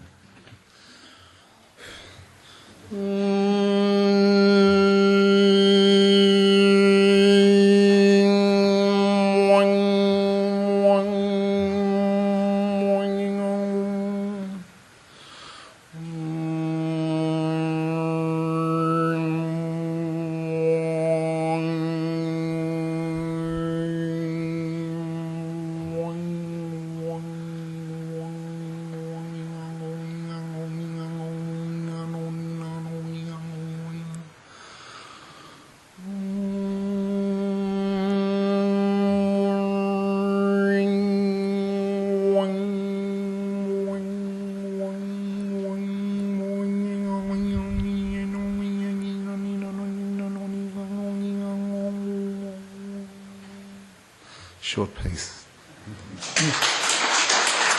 Things to remember when waging war. Try not to kill too many Belgians. Never attack through the same forest twice. Always be inventive when naming secret weapons. Do not put a fat man in charge of an air force. Gas should be used only in chambers. Having a big gun is not a sign of fertility. If you spend a lot of money, you must use the weapon it paid for. No matter what day it is, it will not be over by Christmas. Johnny will always come marching home on crutches. And you can only speak softly if you're the one carrying the tank division. Night window, the constellation of shadows. Cold night, the breath of children being dragons. The calf's fur licked into curls, wood stove smoke. Cold moon, the panel beater's dog howls at a hubcap. Sliver moon, the sheath of a cat's claw on the doormat. Mid-gargle, the magpie's dawn chorus. The spring in a wattle spray, silver eyes. Rusted hinge, the butterfly's wings close, open. And one I wrote up here 3 years ago. Poets' picnic. Peacocks strut and display their tails. A short poem about a friend who was dying from motor neurone disease. It's called Kay's Seat Smile. The trees take my tears to make necklaces. On this still day, they appear immobile as your body. But your eyes betray you, sparkling as sunlit dew, dancing, flicking like a lizard's tongue, and full of amusement. I have an overseas boyfriend, and so which some people know about. And this one is about him. It's called Paper Boy. I have a paper boyfriend. He sends me little notes, torn from a finger or a foot, a coat tail or a trouser leg. He runs himself quite ragged, writing me what to do. Sometimes I think, screw you too, then picture him tattered in a heap. Lastly, tearing out his heart and sending it to me, wrapped up in crumpled news. Then I feel quite contrite and try to paste his patches with postcards and reminders from my side of the world. He comes from a chilly place, and paper has become so thin that when he writes in capital yelling, I can lift off his letter papers and roll them off to smoke. I have a paper boyfriend. He cannot stand up straight. He weighs in paper light, comes out lean and ripped, tattooed with inky stories. He beats his way to my door. I need to call the scissor girls, riding the red rag brigade, ready with a flush return and words too strong to write. I whistle with the wind, wind my mail into an O and pucker up to blow. This is called Regretful Reminiscence, and I'll just read it. Someone's spoken words untrue. Can handle the vibe, now is the time. I've already had enough, you'll find that it's all true. Still something about you draws me in this place I have not been. You have the gift to keep me near, I kind of want you here. Delicate around you, that's not untrue. You're one of the few that rose above. To find the things I really want, I'll search this place, I won't give in. My meaningless, somehow meaningful life keeps me far from failing. Searching all the wrong places, climbing high and dropping low. All the same old bloody faces not showing me what they know. Booking an escape ticket, once I get it, I'll flick it away from here to be seen in the clear, a human being. Traction and no grip to you, I followed you, but where'd you go? Guess now that we are through, I will never ever know. So what am I supposed to do? All alone, I have no clue. Even to myself, I'm new, can't live my life more true. Falling into place, leave without a trace. Early morning, not even yawning. Still something about you draws me in this place I have not been. I remember when you shed a tear, I do still want you here. Hunting down a chorus of a better thing to come, want to write some more, but on another day instead. Like today I scream inside, but I feel nothing on the outside. For the first time I feel guilty of liking someone's smoke, a painted person who likes to drink. Hurting on the outside, peaceful on the inner, now a drunken expertise running rings around my mind. Jumping over grunting heads, a feeling they detest, when all the sheep becomes as one. There are mutual obligations of the wannabe players, leaving ruckuses in their minds, and I'm hoping time will pass me by.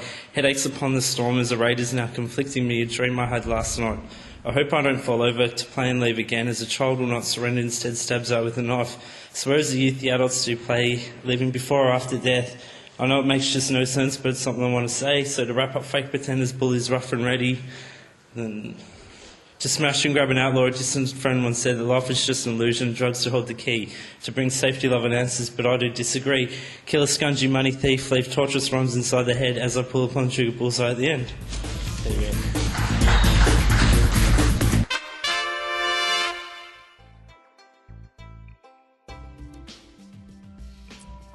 Now on MELfeed video, here are the latest Wednesday Tats Lotto results, just drawn a short time ago under government supervision.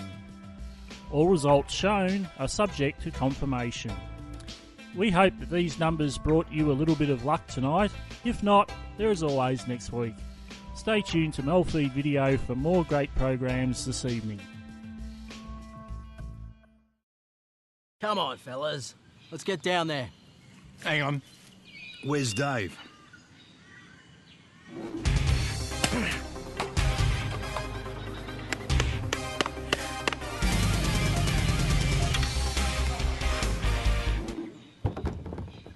Oh, hey, fellas.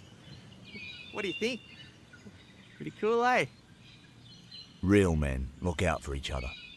Don't let your mates drink and drown. I want to get the word out to blokes about a little gland called the prostate. It's only the size of a walnut, but it can cause a whole lot of grief. Prostate cancer deaths pretty much equal breast cancer deaths. The problem is, if you wait too long, it may be too late. It took one of my mates. Don't make me angry. Talk to your doctor about your prostate, and if necessary, get it checked. You'd be nuts to leave it to chance.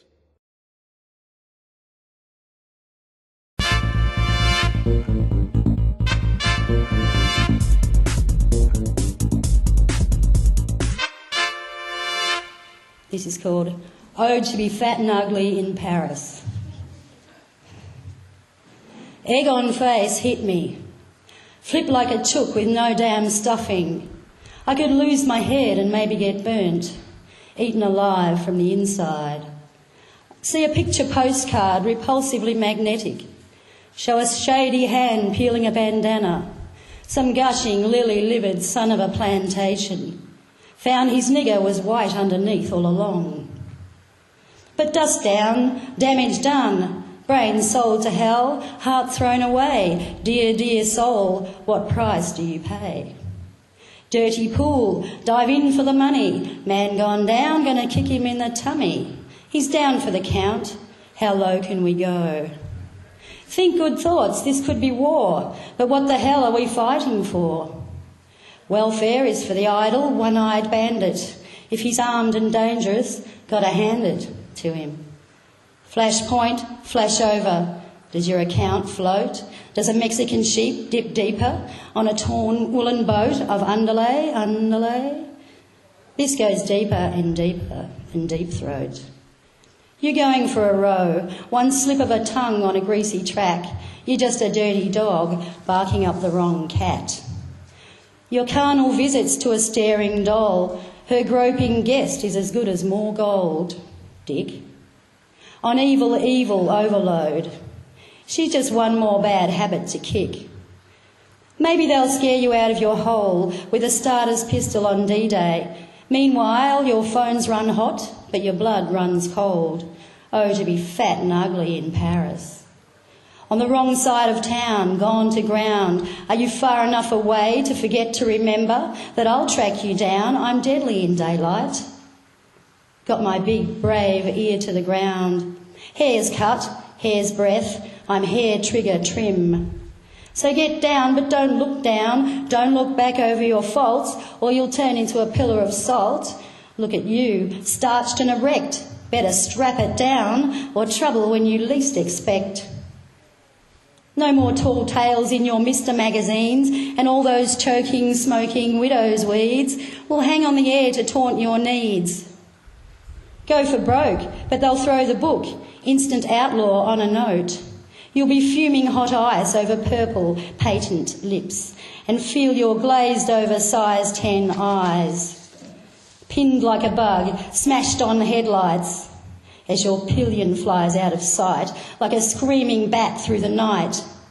My loop-curling lasso will whistle past your burning ears. I ain't no blonde bimbo, I snap freeze with a glance. And this left hook is just part of the dance. Curls bouncing, bulging muscles flex, tangle free. See insomnia live to beg the dead dream, for you are not what you claim to be or not to be. Come, hear my spiderweb song. We'll lie in the sand, you in my hand. If you dare stare me down, I'll blow you away. Bullet brain, mushroom mad, atom bomb mind, just blown away. And forever for you, this poetic ricochet, shay, shay. If my head is a bunch of flowers, my throat is a vase choked with stems. If the wind is drunk, it explains the knocked over tables. If my mind is a membrane stretched over the mirror, the sky is broken. If I cannot taste fire, my breath is scented with dank flower water. If the rain is ink, then the face at the window is unreadable. I am now going to exercise your imaginations that little bit more. This is a piece called REM, but it has nothing to do with anything other than reduced eyelid movement.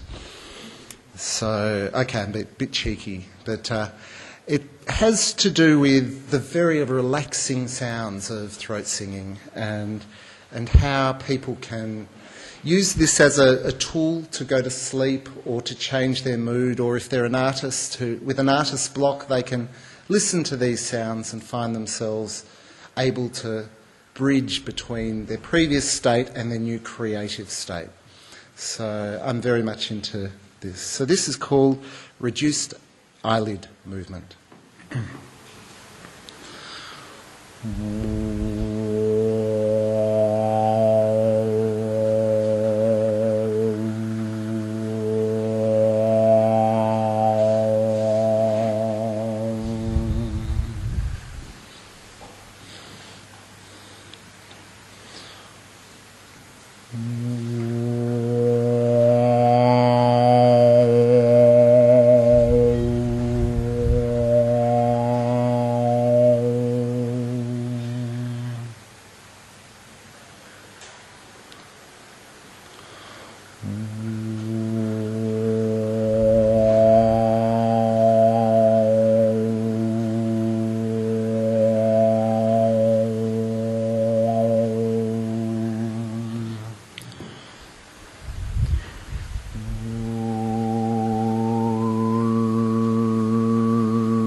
Thank you very much.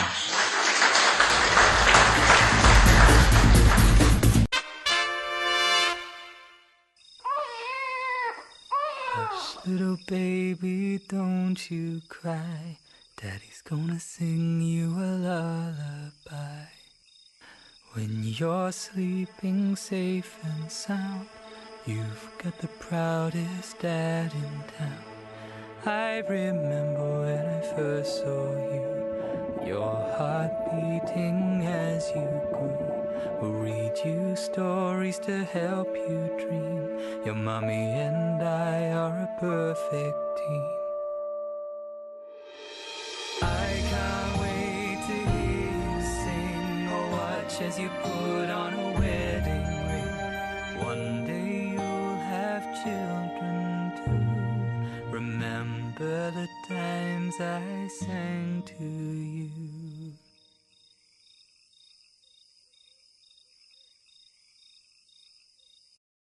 I was in my 40s when I was first diagnosed with bowel cancer. George, my son, was 6 years old at that time. These days, like people of his age, he's very busy, but he still needs to find the time to get to know his bowel cancer risk. Is that right, George? Yes, Dad. Bowel cancer affects 1 in 12 Australians, young and old, and is our second biggest cancer killer. But if caught early, bowel cancer is treatable and beatable. My dad is living proof of that. So get to know your bowel cancer risk. Talk to your pharmacist or GP about screening. Protect yourself and the ones you love. Go to lovemyfamily.org.au.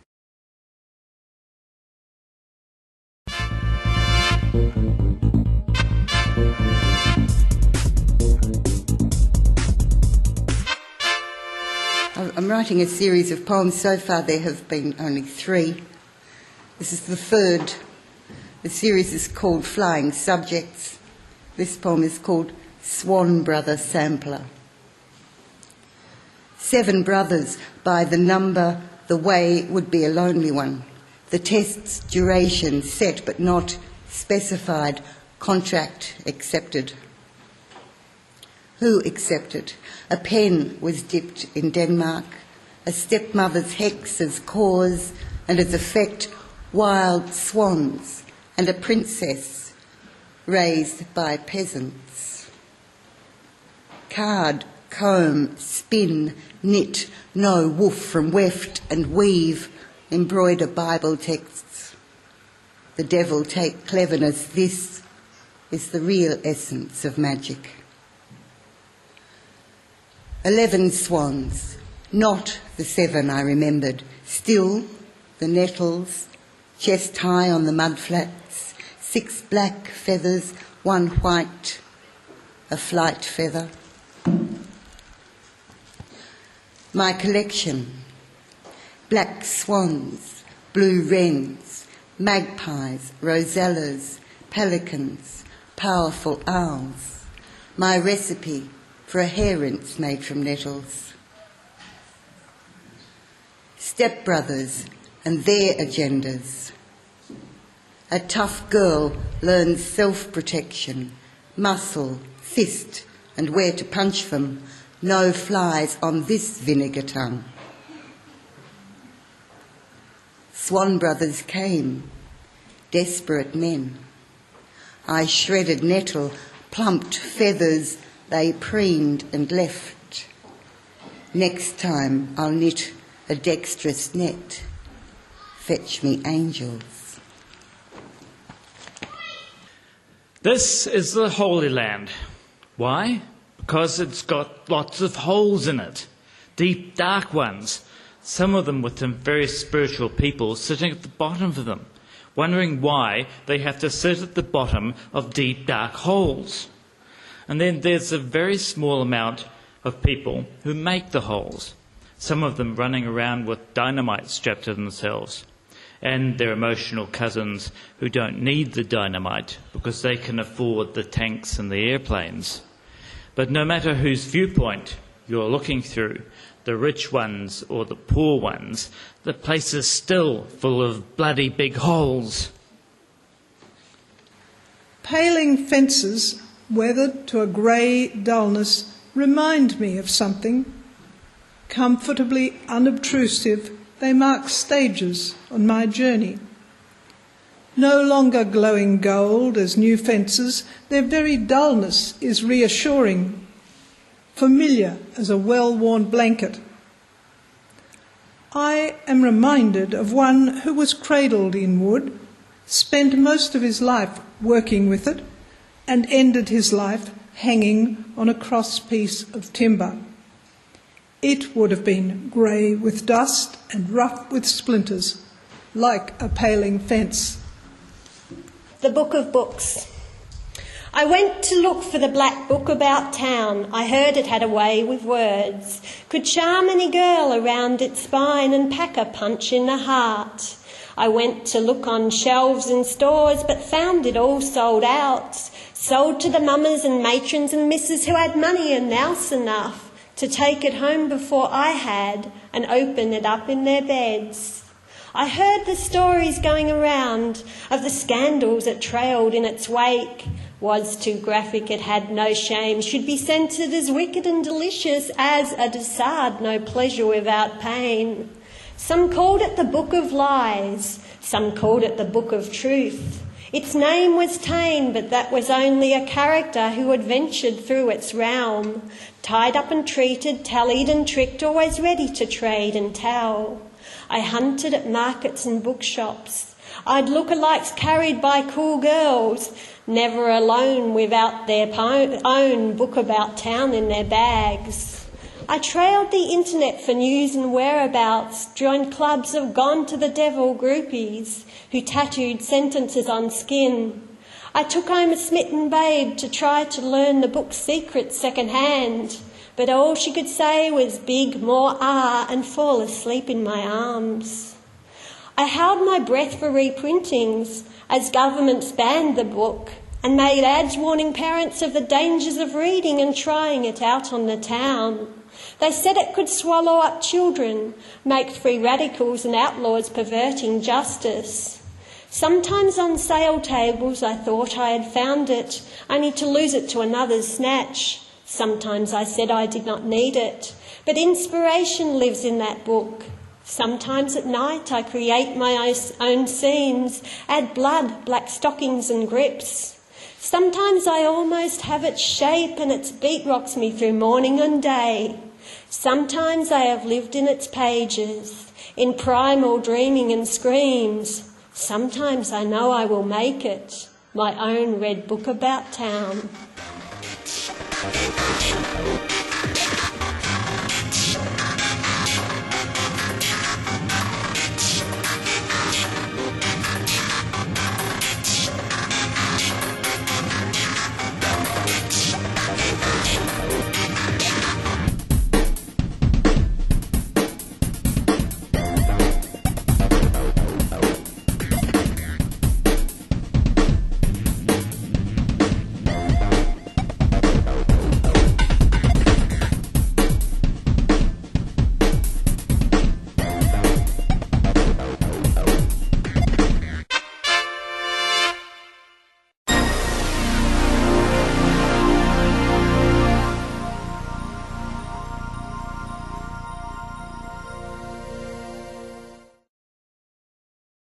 This program was proudly supported by our sponsors.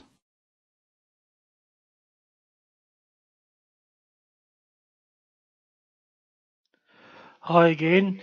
Coming up next is 15 fabulous minutes, and then we've got a promotional video for the Lions Club, which you've been seeing a bit of, which is good to see, and also tonight's or last week's edition of the CEC Report, and that'll be followed by the current episode of Transports of Distant Delight. So we'll see you again next week, and don't forget that MELfeed.video will soon be operating from Echuca, so hopefully with the NBN we might be able to get a better quality picture out once we move to Echuca, but you know the NBN, so it could work, it could not work, we don't know. We'll just have to wait and see when we get up there. But anyway, we'll see you again soon.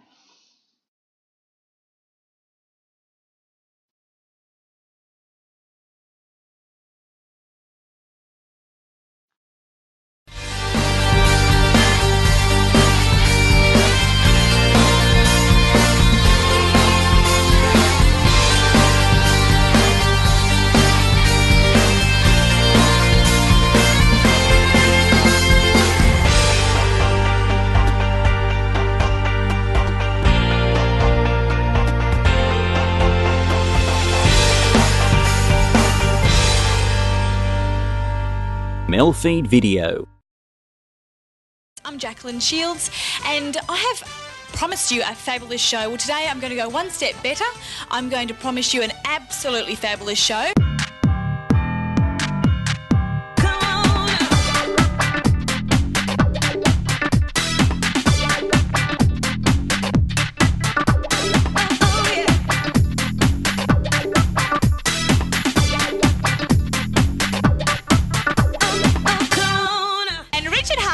At this point in time, it's in the kitchen in his apartment in beautiful downtown Port Melbourne, making a protein shake. Can we please have a look at your abs, Mr. Richard Hargraves? Take a look at that. Now, the whole point of this show is to be fabulous. And we're talking about being physically fabulous. I'm wondering, Richard, if you'd like to step right this way, how do you manage to get abs like that? At 42, I might add.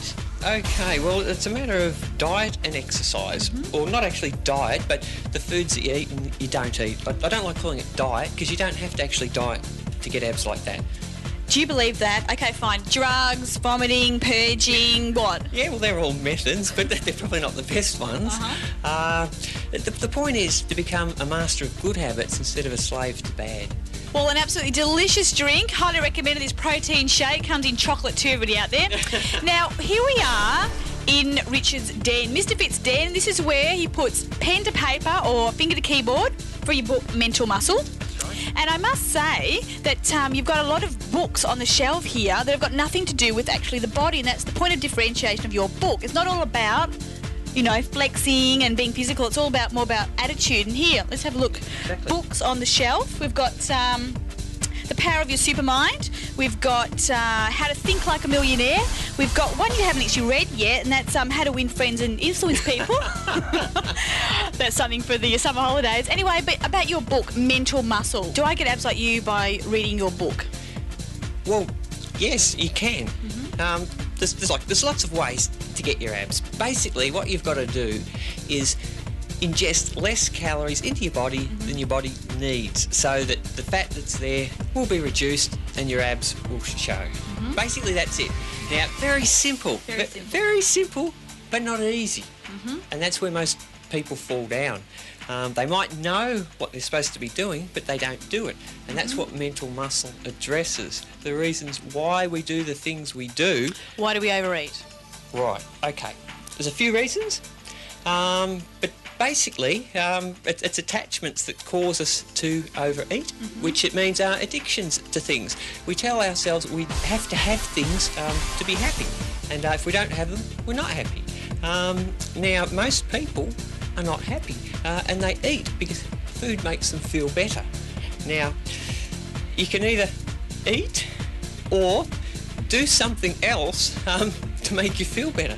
So eating's the easy way out then? Oh, of course it is. You feel bad, so what do? You go to the fridge and you stuff yourself, and you just compound the problem, because not only are you unhappy, you're fat and unhappy. Fat and unhappy. Fat, ugly and unhappy. So read the book. Ugly. You can get beautiful then by reading the book, but you have to have a beautiful mindset then. Yes, it's your attitude where it's coming from. How do you change your attitude? Okay, well, it comes with a decision that perhaps your life isn't as good as what it could be, and if something's going to be done about it, then it's up to you to do it. You've got to take responsibility. I suppose that's the main thing. You've got to take responsibility for your life. What about when you go into someone's house and they want to give you a meal and it's stuff that you don't normally want to eat, like cheeses and stuff like that, and you feel you are obliged to eat it because otherwise it's a sign of rudeness not to. So that's kind of you're forced to in a sense there. Oh, okay, well, you know, occasionally you can get yourself into that situation. And, you know, doing it, you know, not very often is not harmful. What's harmful is to be habitually in that position where you've got a parent or a spouse or a mother-in-law or some relation that says, you know, you have to eat that food. You know, you're not leaving the table to eat it. Oh, you know, I'm offended. I've spent children starving in Ethiopia. Yeah. You've got to eat the food. Well, what you've got to realise is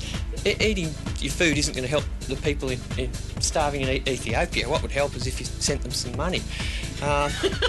Not sitting there eating your food. So, you know, you've got to be realistic about what's going to help. All overeating is going to do is shorten your lifespan. and makes you look bad, and decrease the enjoyment of the journey while you're here. Now, in your book, you mentioned the pleasure-pain principle. What exactly is that? Okay, now we're literally driven... Sounds kinky. Yeah, well, it can be. You've spent a lot of hours in this room on your own, you know. I do, don't I? Work all night. Basically, the way our mind works is we do the things that we find pleasurable and we avoid the things that we find painful. Exercise. Yeah, well, that's where the dieting. That's where the trap is, and that's why people find things hard. Like that discussion we had before, you were saying, oh, it's so hard to exercise. Well, that's only your perspective. That's just a point of view. You could view something as easy, you can view it as hard. Jogging 4.5k up a hill is not easy. When you say hard, when you say it's hard, now that's just your perception of it. That's the way you're viewing it. Now, that 4.2k run, was it? Okay, if you're an elite athlete, an Olympic runner, a marathon runner, 4.2k's would not be hard. But if you're Mr. or Miss Couch Potato and you've never... The most exercise you get in your life is to get up and switch the telly on or off, or not even that, just to get the remote control, then 4.2k's could be quite taxing and strenuous. But how you view it in your mind is whether you're going to do it or not. Now, if you see it as horrible and painful and you know, agony, well, of course you're going to avoid it. And if you see sitting on the couch stuffing yourself with potato chips and peanuts and chocolates as pleasurable, then you're going to tend to do that more. So what you've got to do is shift your perception of what you think will cause pleasure and what you think will cause pain. So you start attaching more pain to sitting there on your backside stuffing yourself. Now that's a concept. Yeah, well think about it. Open heart surgery is not very pleasant. Yeah, and it's a very real consequence of years of eating high-fat foods. So if you can start seeing the results of the consequences of your current behaviour, if you continue doing it, you can start connecting a bit of pain. And to get pleasure, well, if you can start seeing yourself as getting the body you want by doing the running, then suddenly maybe it's hard, but it's pleasurable. See, there's a difference between something being hard and pleasurable. That's why I was trying to find an easy way to explain it, because something can be hard, but it doesn't mean it's unpleasant. It's a challenge, and as a consequence, it's enjoyable because you're achieving something. Yes, exactly. It's all in how you frame it in your mind. And that's what mental muscle does. It teaches you your thinking skills, that you can make things that previously in your past, you avoided. Instead, you can just flip the switch and you can actually do all the good things. That's what becoming a master of good habits is, and not a slave to bad. Okay, fine. So all you couch potatoes out there, it's painful, it's tiring, you don't want to be there, you want to get up, you want to get out, you want to get into the sunshine, you want to put those chips down, and you want to go for a jog, you want to go for a swim. Is that right? Yes, that's perfect. Absolutely. You can actually lose weight, look fantastic, get a six-pack, without concentrating fully on the gym itself and dieting, but actually by changing your mental attitude. Yes, well, that's the master controlling switch to success, and not just success on the body you want, but anything you want, whether it's a better job, a more harmonious family, better sex life, anything. It all comes from the way you think. And once again, that's coming back to your pain-pleasure principle. Because you were saying too earlier that you actually got in better shape in a shorter period of time by not focusing on the body and what you were eating and what you were doing outside, but actually focusing on what was going on in here. Exactly, Jacqueline. Exactly. It's not hard for someone to force themselves through willpower to stick to a diet for a few weeks, and they can get their six-pack showing. But what happens after that? All the bad habits suddenly erupt with a vengeance. They bounce back into your life with a rebound effect, and you end up eating more than ever and getting fatter than ever. So actually, they say that people go on diets and then put on more weight afterwards. Yeah, well, there's a physiological reason for that. Your metabolism can slow with the reduction in your lean body mass, and so you actually burn less calories just to exist, so you end up getting fatter. Oh, fantastic. There you go. So you don't want to just stop eating, you want to eat normally, are there any, secrets, though, as far as... Yes, there's a huge secret, and that is what is going to make you happy. Now, most people do not know what the cause of happiness is. That's a $64 million question. Yes. And until they understand that, they're going to be constantly chasing this pot of gold at the end of the rainbow, only to find it just keeps eluding them, always eluding them. They do all the things they think they have to do to be happy. They get the body they want, and then they find that they're satisfied for a little while, and then they're not happy. They become bored, so that they think maybe it's a new car, they need more money, a better job, a new wife, a baby, lots of babies. Maybe 2.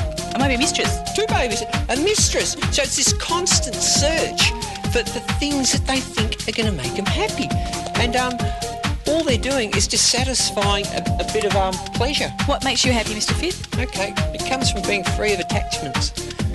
Free of physical attachments, so that your mind is not dominated by musts and shoulds. It's allowed to just flow and be with the moment. That's what will make you happy. Fantastic, there we go. A bit of philosophy here on Absolutely Fabulous 15 minutes. I hope you got something out of that. Mr. Fit, thank you very much. Be happy.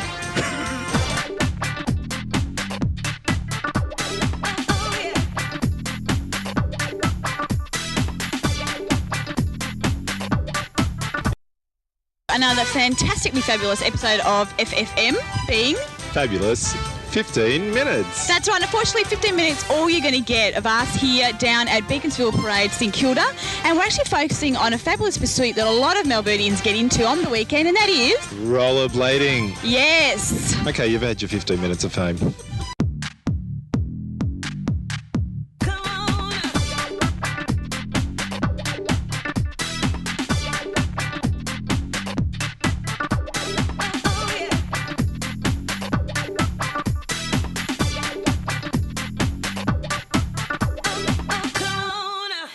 And here we are at Rock and Rolling, and this is obviously step one. First of all, you got to get yourself some durable blades to go blading. This is a great place to do it. Actually, I've got a little... what's your name? Sarah. Sarah, and what are you doing? You rollerblading? Yeah. Where are you going to be blading? Down the... Just down near the beach. Down the beach. This is the best place for a blade, is it? Yep. So you've come here, you hired some blades? Yep. Have you blade before? Yeah. Can you do tricks? Not really. No. Okay. Well, we'll see how we go from here. Well, this is what they call chicken point, and this is the point where it's all or nothing. What you've got to hear is manage a blade. You've got to manage the stairs of the people as you pass by, ideally with prowess, and dogs as well. You can actually get eaten alive here. It's not that hard. Has your dog ever been on blades? No. What have you tried? Actually, it would be very good on blades because you could like almost not be able to blade and have your dog like... Exactly. That's right. No, I don't think I've been up on for him. He's too fat. Fair enough. Some people say that their dogs are like their owners. What do you mean? He's got more character. No, nothing to say. Don't want to go and play. He doesn't surf either. Anyway, so back to the point. The point is, this is chicken point. And what you have to do is negotiate the stairs of the people. You've got to negotiate the tram tracks and the bumpy road down a hill. Let's just see whether we can see any people doing it successfully. I've got my rollerblade on. One of them makes me taller. What's the most important thing about a shoe? That it fits, I guess. And what if it's too big? What could happen? Sloppiness, you get blisters occurring, and if it's too small, you can get cramping occurring, like too much pressure and pins and needles, stuff like that. So. Okay, so what are the other protections that you need? Like least wrist guards, natural instinct in your brain, stop yourself from falling. Knee pads? Knee pads, yep. Always hurt when you do to a lot. These are knee pads here? Yep, so it's mainly wrist guards that we do stop as far as a hire goes. Okay. Knee pads are a second option. And for helmet. Helmet bladers, elbows, and a helmet sometimes, yeah. Oh, right, we could get the... Don't you think it's a bit geeky though, going the forward? It's probably upside down, yeah. See, I'm an expert rollerblader. Do you have anybody sort of hire a blade, come in and never come back? Yes. So what do you do? We just let the police handle it. Oh, what, you don't call the police and say, we're missing one, he could be dead, or...? Oh, no, what we normally do is we require strict ID, so in that sense... for stealing, of course, but I'm worried about the ones that never make it across the road. A few people have had accidents, yeah. So you've just pushed them out the door and said, here on your way, the beach is that way? Oh, we're not that bad, really. No? Well, you tell them to walk. Yeah, we try and promote make them to actually walk. Yeah. Very swift, very professional. Oh, he's jumping over the tram tracks, taking it easy, straightening his legs. A bit too good for our liking, actually. I would have liked to have seen him before. What things shouldn't you skate on or should? Yeah, like grass obviously is not going to work. Grass doesn't work. A really nice smooth tarmac sort of... What about water? Can you blade when wet? Not really, no, it's not good. No traction. No traction. Yep, and you wreck your bearings, you know. Oh, well, we don't want to wreck bearings. What about sand? I know there's a bit of gravel out there on the beach. Yeah, try and avoid it. Yeah, try and avoid it. I mean, the bearings are pretty, they're well sealed anyway, so... So what's the idea of having a rollerblade track on the beach then if there's so much sand? Is that a good thing or a bad thing? I think it's a good thing. You know, if we boil it down... So how often do you rollerblade? About 5 times a week. 5 times a week? You're an expert at it. Oh, I just like to go for a long skate. Any tricks? No, just go straight. Just go straight, that's the way. Right, I've got our tips, we're ready to go. We'll hit the beach, so see you down there. Excuse me, I'm just wondering, is there a particular reason you don't have your blades on right now? I don't want to fall over. Tried it before? You've never tried it before? What about for the camera, just putting your blades on and just trying to negotiate this little stretch of road here? Sorry? Why don't you just pop your blades on and try and negotiate this stretch of road here? No way. What about no fear? Nah, it's not me. Have you got that on the back of your car? No. Oh well, bare feet, okay, it's the way to go. When are you going to put your blades on? When I get to an area I know I can survive if I crash. Fair enough. Yeah. Okay, take it easy. Have a nice day. Now, I'm going to ask a question to a couple of... Well, we've got one here, actually. Can I just stop you for a moment? Can you stop? Yep. Now, you're decked out to the maximum here. You're a new rollerblader. Yeah. You've got the elbow pads, you've got the wristbands, the knee pads, and you've got, of course, the rollerblades, a must necessity. How long have you been rollerblading for? Well, I've been roller skating for 2 years and I stopped for a while, and this is actually a couple of times that I tried rollerblade.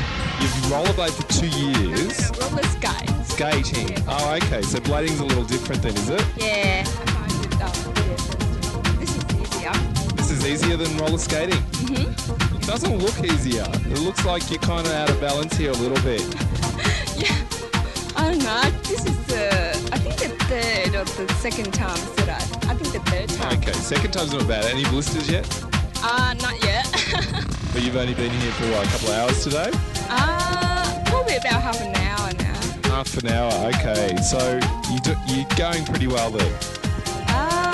Push start. Can I push you? No, I don't. No, you'll fall. Yep. You're naturally. All right, we'll watch this skill here. You need a hat though. You need a helmet. That's the only thing you're missing. Got everything else but the helmet. Not a good look. Yeah, I need a cap because I'll get sunburned. Yeah, that's it. Slip, slop, slap, and away you go. Don't get any dirt in that. Put your blades off. Any particular reason for that? Just because I didn't want to have to blade through the crowds. Okay, so how long have you been blading for? I only do it every now and then. Mm-hmm. Yeah, not very often. Okay, and what do you say about this little stretch of road here? It's a bit vicious, a bit lethal? Yeah, probably. Yeah, got to be a bit careful crossing over here. And we've got primo seating here, right in front row. And is that what you've been doing all day? Is watching rollerbladers? Pretty much. I nearly got run over the floor a couple of times. But... What, just sitting here? Yeah. We can't help not fall on top of someone like yourself, I guess. Have you seen any accidents at all? None at all, because I've been sitting here about an hour waiting for someone to stack, but they haven't. Actually, I haven't really been watching the bladers anyway. Oh, what have you been perving out then? Yeah, exactly, I've been perving. Been all right. I like hot weather. I've got a great roller brick trick, and I'm going to give this one to you so you can see an accident. So just wait there 1 second.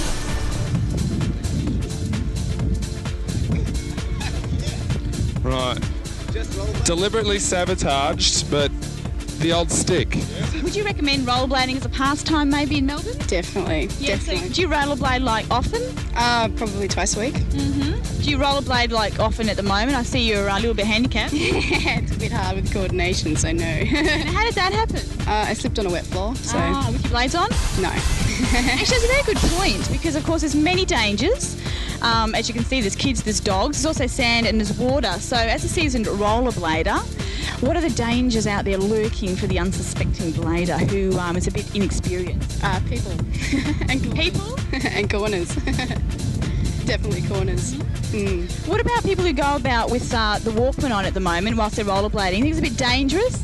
Yeah, especially if they have it up a bit too loud. So they usually don't hear ambulances and all sorts of things. So definitely keep it down a little bit so you can hear what's going on around you. This is it, the stick of all sticks, the rollerblade's enemy. Well, we don't even need a stick and he's almost gone. But this is the trick of all tricks. We throw the stick on the ground and watch him trip. We'll set this one up. We'll see how long it takes. We'll wait. We'll wait and see. Oh, hello, here we go. Stop! Well done. Oh, lovely. See, you got to be careful though, don't you? You had any near misses today apart from that one? More than a few. Really? And any little kids you've almost crunched to death under your blades? Those lethal weapons you've got in your feet there? I've knocked over a few on the way down here, yeah. Is that deliberately? Well, twice, yeah. Okay, then. Well, third time lucky. Do you find this little doggy here causes many problems for you when you're blading? I can see you can have the odd difficulty.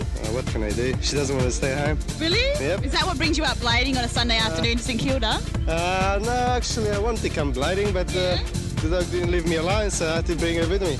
Okay, so how long have you been blading for? Like what sort of tricks and stuff do you know? Yeah. Oh, is you so? That was pretty tricky. I've just been blading for a couple of months actually. Yeah. Yep. And try to improve myself. Now, actually, we're down here in the fashion capital, being Melbourne. I'm just wondering about fashions and blading. So, yeah, absolutely. You look like you're a bit of a cool dude with old fashion. You've got it down pat. So, what would you suggest to the male blader who's about to hit the, hopefully not the road or the pavement, but basically hit the streets of Melbourne with the blades on? Well, you have to wear the safeties. I mean, I've got them all here, but, you know. What are the safeties? I'm wearing because the safeties. Yeah. Condom? I got some condoms too, actually. Okay. So what do you reckon? You should not wear a shirt? Is that almost like an important? It's up to you.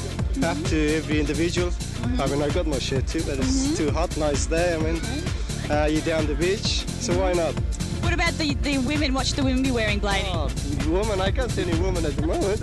Okay, the guys on the floor there say nothing. What actually are you doing on the rollerblade path? Off the rollerblade path? This is Yeah. You know, these rollerbladers get really annoyed when people are walking on their path.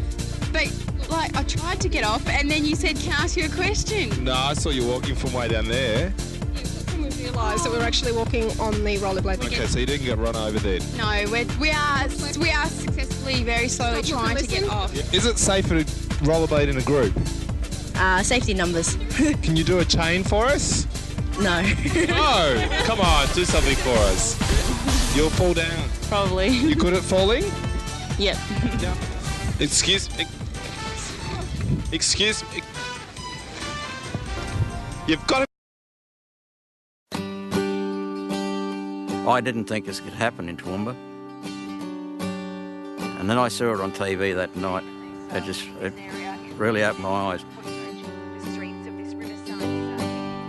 Whenever the community comes to us and says we need your help, we do whatever we can to assist.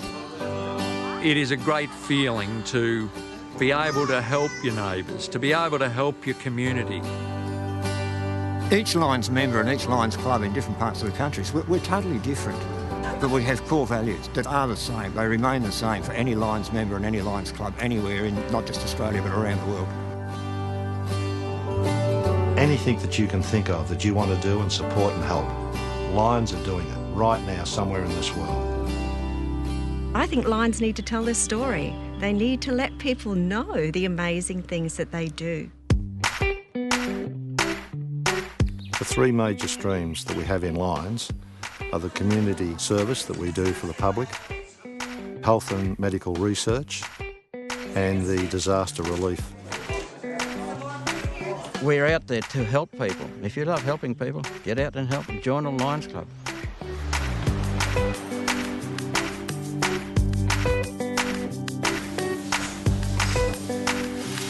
We started this project about 20 years ago all this gear would normally go to the tip.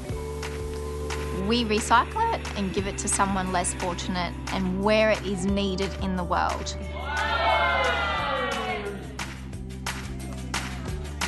Being a Lion here in Australia means that I can make a difference to my community. But most importantly, it's inspiring other people to get out and be part of their community and make it a safer and a much happier and better place to live.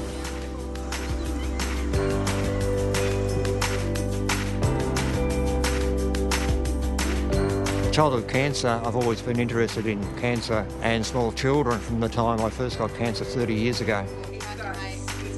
Research is an indefinite item. You can't see it, but it helps so much.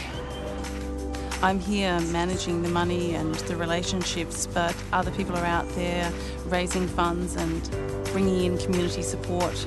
Without all of us working together, we can't affect change. 2 more extra hands at any function, any working bee, anything we do, 2 more hands can help us raise more funds, can help us serve our community better.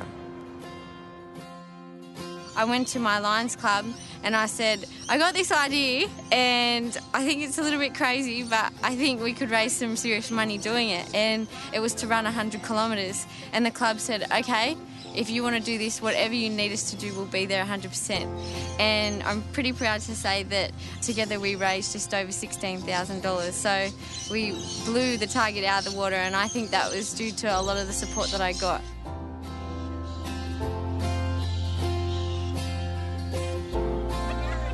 Through my leadership training and all that, I've learned about thinking global and acting local, and Lions Club is definitely that kind of thing. They act within their communities, but the money that they raise can often end up in any corner of the world.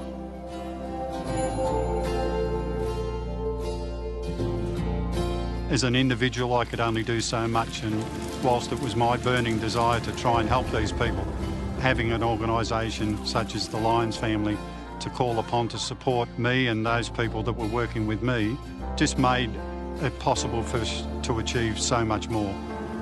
You know, after the devastation, to come back into the community, you know, you were shattered by what you saw. You know, no police station, no post office, no petrol station, you know, no kindergarten. There was nothing here. And all that water with an unstoppable. I don't know that I've ever seen as much as arrived. There were fridges, washing machines, dryers. There was toasters, jugs, just everything. To be invited to be a part of Lions just opened up a whole new world to me. A world that provided a structured organisation that could see that the hours that I volunteered could achieve so much more.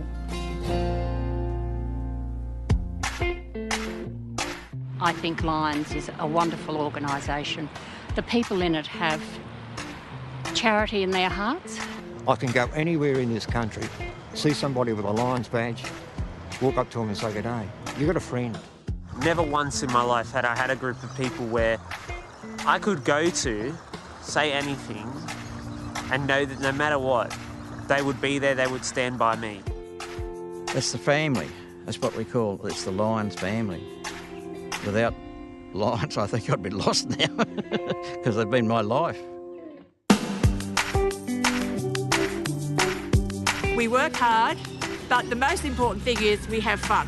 The fellowship of all the members of the club, the broader community, it's just a tremendous organisation to belong to.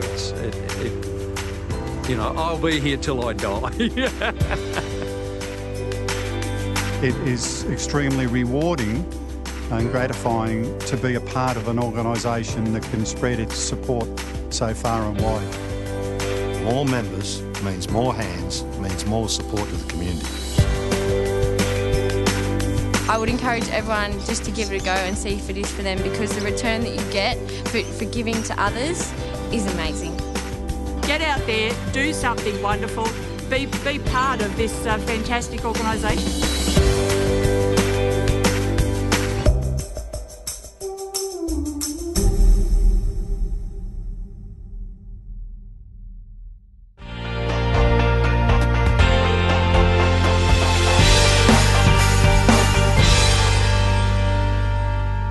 MELfeed.video.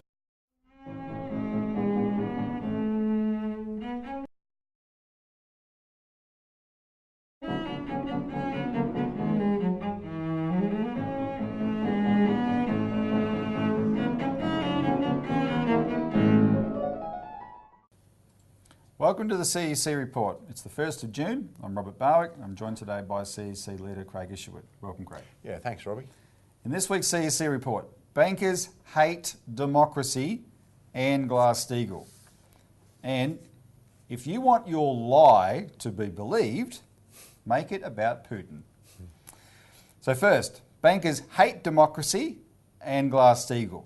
But Craig, before we get into some of the specifics of this subject, we just want to remind the viewers of the importance of our campaign for a Glass-Steagall separation of Australia's banks. And as we've announced here, we've had legislation that Bob Katter intends to introduce into Parliament. We've heard this week that the drafting office of Parliament has no problems with the content of the legislation. It's so that there's no hurdle there. So it's all about, now it's just about members of Parliament stepping up to the plate and saying, yes, I will have the courage to do this. And frankly, as you'll see with what we go through, it is going to come down to courage. So what we mean by mobilise is take the bill, which you can get a copy from us, to your MP and insist that they should support it, for one. Sign the petition that we have, the change.org petition, which you'll see a link, if you're watching on YouTube, you'll see a link on the below the video here. Sign that and share that, because every time you sign it, emails are sent to nominated MPs and they keep getting the impression that, like the message that the public want this. Attend public events that you know MPs will be at, and go and talk to them in an informal way, but make sure you approach them about Glass-Steagall, because we had feedback that last week in the Mayo by-election in South Australia, Rebecca Sharkey and Bob Katter were being approached by the public, just people, ordinary voters, saying you should, support Glass-Steagall, I support Glass-Steagall, etc.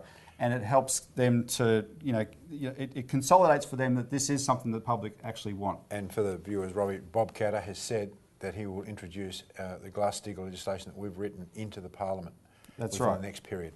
So now, Craig, we also want to announce that the CEC has a candidate for the Perth by-election. And as the viewers probably know, this by-election campaign is going to be quite long, something like 9 weeks, right? If it all goes according to plan. Apparently, it's a bit of gossip, there may be some chance after July that Turnbull could scrap the whole lot and say, no, we're going to have a general election instead. So assuming that doesn't happen, we have these by-elections. The CEC's candidate is Barry Mason. He's a local there in Perth. He's lived there all his life. So the issues he's running on is jail bankers for fraud and break up the banks to protect depositors, establish a government-owned national bank and build large-scale infrastructure for real jobs. And essentially, Barry's is campaigning in this by-election to fly the flag for the #1 economic policy Australia needs of breaking up the banks. Yeah, Robbie, this will be a grassroots campaign.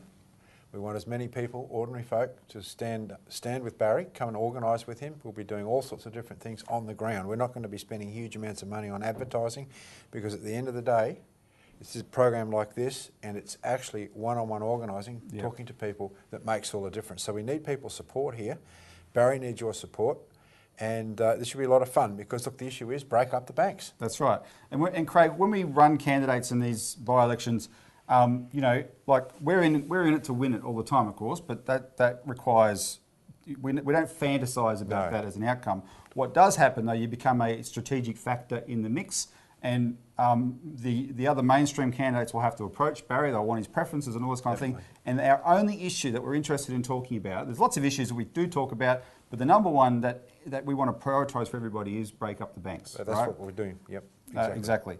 So just to reiterate, support Barry Mason in the by-election in Perth, if you live in Perth and you're a viewer of the CEC report. If you live in South Australia, we recommend you get behind Rebecca Sharkey, because Rebecca Sharkey has said that she will introduce, if she's re-elected, she will second the legislation Bob Katter is going to introduce. And Robbie, this doesn't mean that people who are not in those seats shouldn't participate because there's other by-elections on. Of course. If you're part of the other by-elections in those particular seats, whether it be Fremantle and some of the others, Longman, look, go to the public events, ask the candidates, what is your position on breaking up the banks, right? If you need material on this subject, and you haven't seen it before, get onto our website. They're particularly susceptible during by-elections and elections, Craig, because they want to please you, the voter. They're trying to get your vote. Yeah. So you use that to go and get them to think about this. Because, as we'll now go through, whatever they might think as individuals, and a lot of them will be easily convinced on the issue because there is no real argument against it, when they become part of the system, they're going to find out that this is the thing the banks, which is a powerful establishment in Australia, a powerful lobby, hate the most. So let's go through that now. There's been numerous big events this week, Craig, which Glass-Steagall is actually at the heart of. The issue of breaking up the banks is at the heart of. So last week I mentioned on the CEC report that we'd spent the week in Canberra, and what was telling us while we were there, myself and Dr Wilson's side, meeting with members of Parliament about the Glass-Steagall bill to break up the banks, we were informed that bankers were also there lobbying MPs not to break them up. And what was humorous about that to me was that what they achieved by doing that was to prove to the members of Parliament that the issue is whether they're broken up or not. Yeah, and what we talk about when we talk about breaking it up, Robbie, we're talking about separating out the normal commercial boring banking side of things that like banks used to be. In this case, boring being a virtue. Absolutely, because it's just basically taking in deposits, giving out loans to actual more productive type purposes, having mortgages, all that sort of thing. But that side of the banking system is fully protected because it's actually broken away completely from the stockbroking houses, the insurance companies, the investment banking, the merchant banking, and anything else the banks have been in. Now they're saying, oh, we're going to sort of semi-break ourselves up anyway because of the response to the Royal Commission and to all the bad publicity, but also for our campaign it's been running for now on 5 years. And I just, I want to put people back to, this is an ad that appeared in the December 3rd Australian that we ran, December 3rd, 2013.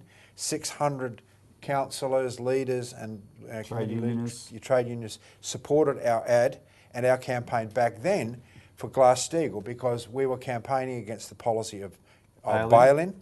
And bail-in was actually de facto brought into this country in February when the Senate passed the legislation of the government to give APRA the powers to be able to do so. Now they say, APRA says, oh, that we don't have those powers and they're trying to deny it, but there was a resolution in the makings being put up to actually exclude deposits, which is what bail-in does. It allows the banks to steal people's deposits, but that was completely overridden by They made sure that amendment couldn't get put into the legislation. So, I mean, in a sense, this is the heart of the battle, as you say. I mean, why do the government do that? Why do they not exclude deposits? Is because this is the issue. The banks, believe that they can't be challenged either here or around the world. Well, and we'll go through we'll explain in a minute, Craig, the relationship between deposits and derivatives, and I want people to understand that because this is what's at stake, and the banks do not want to be cut off from those deposits, and they don't see them as something that as our savings. They see them as their collateral, right? So, but anyway, here was the other issue in Australia. So while we had these events in Australia last week, and we've got the Royal Commission underway, etc., all of which is confirming our point, big events happen in Italy, right? Definitely. Now, what we might do here, for the sake of time, let's take a quick break, and we will discuss Italy when we come back.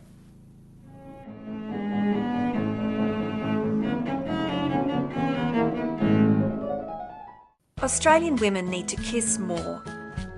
Watch out for persistent and unusual symptoms as they could be a sign of ovarian cancer. Know the important signs and symptoms. Kiss. Look out for symptoms like abdominal or back pain, difficulty eating or feeling full quickly, or persistent bloating, or a change in toilet habits. If you're experiencing persistent and unusual symptoms for more than 14 days, see a GP. Make sure you kiss regularly. Here is some brilliant news for adults who have difficulties with spelling, reading a newspaper or phone bill, or writing letters and emails. It can be easier to improve your reading and writing skills than to keep putting it off. Take the plunge. Call the Reading Writing Hotline 1300 655506. 1300 655506. It could change your life. Joy, well-being, community, inclusion. Special Olympics is a global movement for people with an intellectual disability, creating a world of inclusion and community through sport, where every person is accepted and welcomed, regardless of ability. One athlete, one volunteer, one family member at a time, helping to make the world a better place. Join the inclusion revolution by supporting Special Olympics. And choose to include. Welcome back to the CEC Report, where we're discussing bankers hate democracy and Glass-Steagall. And Craig, the proof about the claim bankers hate democracy and Glass-Steagall is on display in Italy right now. So what you've had in Italy is very dramatic events. You had an election where two parties did very well, right? And together if they had have run an electoral alliance, they would have got, almost all the seats, right? However, one of them is a left-wing party, quite left-wing, called the Five Star Movement. The other one is a right-wing party called Lega Nord. And naturally, they don't have much in common because they're, different. However, they are both a reflection of the fact the Italian people are sick and tired of, as the African Americans used to say, of being sick and tired. They have been crushed by austerity for many years since the global financial crisis, pensions slashed and all this kind of stuff. They've had bail-in. We talk about bail-in. Italy is one of the places where bail-in has been applied repeatedly, right? And ordinary people find themselves just, all their savings gone, right? Using different tricks that they've had to deal with, all to prop up first the banks and this currency called the euro, right? Over which the Italian people have no democratic control because it's a European-wide currency and they've got no say in it. So they've voted for parties that are hostile to that system, right? Now, before we get into details, haven't we, as Australians, for the last 2 decades, supported wars in the name of democracy? Don't we say to ourselves that when we didn't we say to ourselves when we went to Iraq and destroyed the Middle East by doing so on a lie, didn't we pat ourselves on the back and say, at least we brought democracy, this great, wonderful thing called democracy? Well, when it comes to the banks, this is what they think of democracy, right? Because it's fine as long as it doesn't force them to change. So, well, consider, just Robert, in our own domestic situation, consider how reluctant Malcolm Turnbull was to have the Royal Commission into the banks. Now, why was that? Wouldn't you think that a Prime Minister representing the democratic interests of Australians would say, yes, we've got to have this commission? Because it'd be knowing to be popular? Absolutely. Anyway, he was forced because, in fact, there was a revolt amongst the backbench of the National Labour, the coalition, and he was forced to do it. Now, what you've got here in Italy is two parties that want the same sort of financial policy of national banking and actually... Well, that's what's dramatic about these two parties, so different. They formed a coalition, they wrote a contract, so this is what we agree on, and it is separating banks, right? In other words, Glass-Steagall. Reviewing the bail-in law, they said a radical review, in other words, they're inclined to scrap it, right? Get rid of bail-in. A national investment bank and reclaiming Italy's sovereignty back from the European Union. That's what they agreed on, right? Yeah. So that's a huge threat, and this is where I want to explain this relationship between derivatives and deposits. What people have to understand: the European Union, as it's structured, is a creature.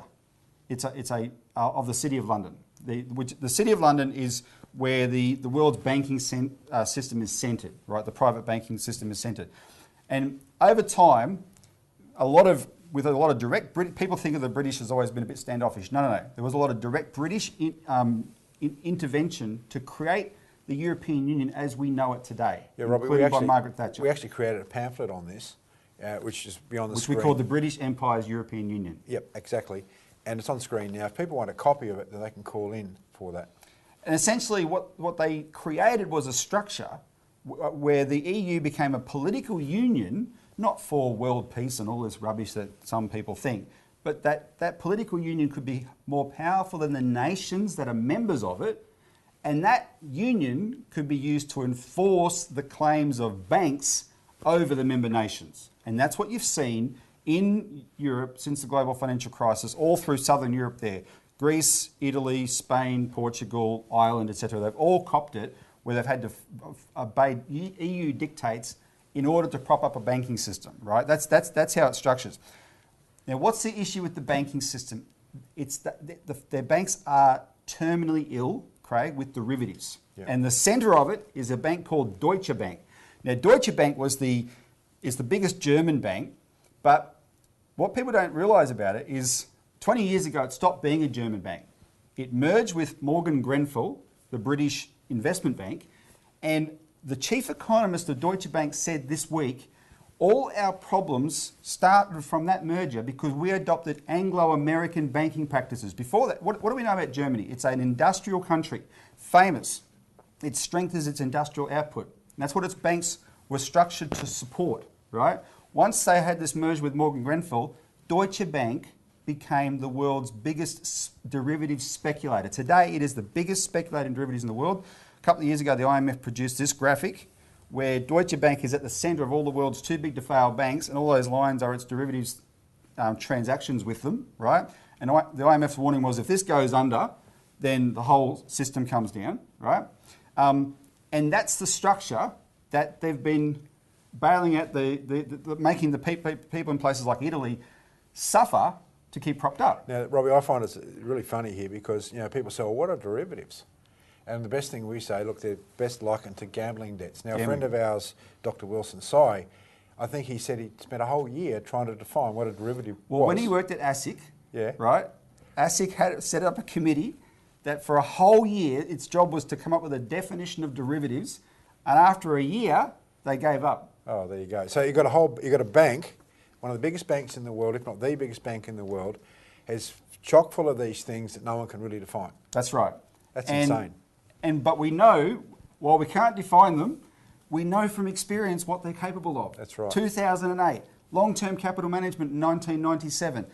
Orange County, going back to the early 90s, Craig, remember these ones? Orange County, Procter & Gamble, the Mexican peso crisis. All these were huge derivatives crises, right? These are, and what did Warren Buffett call them? Weapons of mass destruction. Weapons of mass destruction. That's the reality, right? So now, the thing with the derivatives, though, is the banks that trade in them collateralise them with deposits. The deposits they've got allow them to, they think, well, we can make all these crazy bets because if something goes wrong, because a lot of the reason they do them is they're actually quite profitable. Yeah. But when they go bad, they go super bad, right? It's like having your own little nuclear power plant for your house, right? Yeah. Which is great. But somehow someone gets to rejig it so it becomes a nuclear bomb, right? If it goes wrong, right? Which is that's not how nuclear power plants work, I should say. But just think of that. And when they're making these bets, there's all these risks associated. They say, oh no, if something goes wrong, the derivatives the deposits will cover it. So when this Italian coalition says we want Glass-Steagall, what they're saying is we're going to cut the Italian banks off that want to gamble in derivatives off from deposits, right? That will bring down the system. And that's how the banking system has reacted. So this week, what you had was the Italian president, who's actually part of the aristocracy of Italy, he, on behalf of the banks, clear as day, the first thing he did was he rejected this coalition's choice for finance ministers, because the guy they picked to be a finance minister was an 80-year-old, very experienced person, has gone through all the turmoil in Italy for the last 30, 40 years, seen what's happened, is totally anti-EU, and the Italian president said if he becomes the finance minister, you'll have chaos in the markets. So he rejected him. You had chaos in the markets anyway, right? Because there's a huge meltdown. This coalition is demanding a $250 billion debt write-down, and the markets are just in free fall over that. He replaced, the Prime Minister quit, so the Italian President replaced him with an IMF official, and that was such an insult to the Italian people because the power structure that's been crushing them all this time, they call it the Troika, which includes the IMF. The IMF, the EU, and the European Central Bank. And the President wanted an IMF official to run them, right? Well, all that served to do was the two coalition parties said, no, we're not putting up with that. And there was a standoff that would have sent it to an election. The problem is the polls showed that if they went back to the election, those two parties, within this short period of time, were suddenly even more popular, right? They would have got an even bigger margin, right? So hoping to avoid that, overnight, he's agreed to reappoint the initial Prime Minister again, but he still won't let that Finance Minister take that post. So it's up to the two parties to decide what to do about that. But this president doesn't have that power, Craig. No. That's the actual thing. He's doing something that's unprecedented because they do not, here's this banking structure, the system, here's the people, and they say, you do, stuff democracy, you do not have power over our system. Well, this is going to be a big showdown in Italy, and frankly, everyone should be on the side of the Italian people, right? And I'll just come back to Australia quickly, because what viewers have to understand is when we've put up Glass-Steagall legislation for our parliament, it's not quite as dramatic as Italy yet, but the banks view it in with exactly the same level of threat in their mind. Oh my God. And don't be fooled, they will do whatever it takes, right? Because for them, it's also going to cut them off their derivatives gambling. Remember, Australia's banks have $37 trillion in derivatives, right? That's collateralised by our deposits. And I want to put a chart up that we covered in the alert service this week, where this shows how it's distorted the banking system. What you see is the red line is the banks lending to business since 1976. The green line is bank lending on mortgages. And the reason the banks have lent so much on mortgages and businesses have dropped is because they get to gamble on those mortgage loans with derivatives, right? And have a look where it crossed over. 1999, the year Glass-Steagall was repealed in the United States, and that wasn't an accident because it unleashed speculation around the world, and that housing line is just pure speculation. Glass-Steagall would change all that. And that's what our campaign's about. That's right. All right, so let's take a break, and when we come back, we'll talk about poor old Vladimir Putin.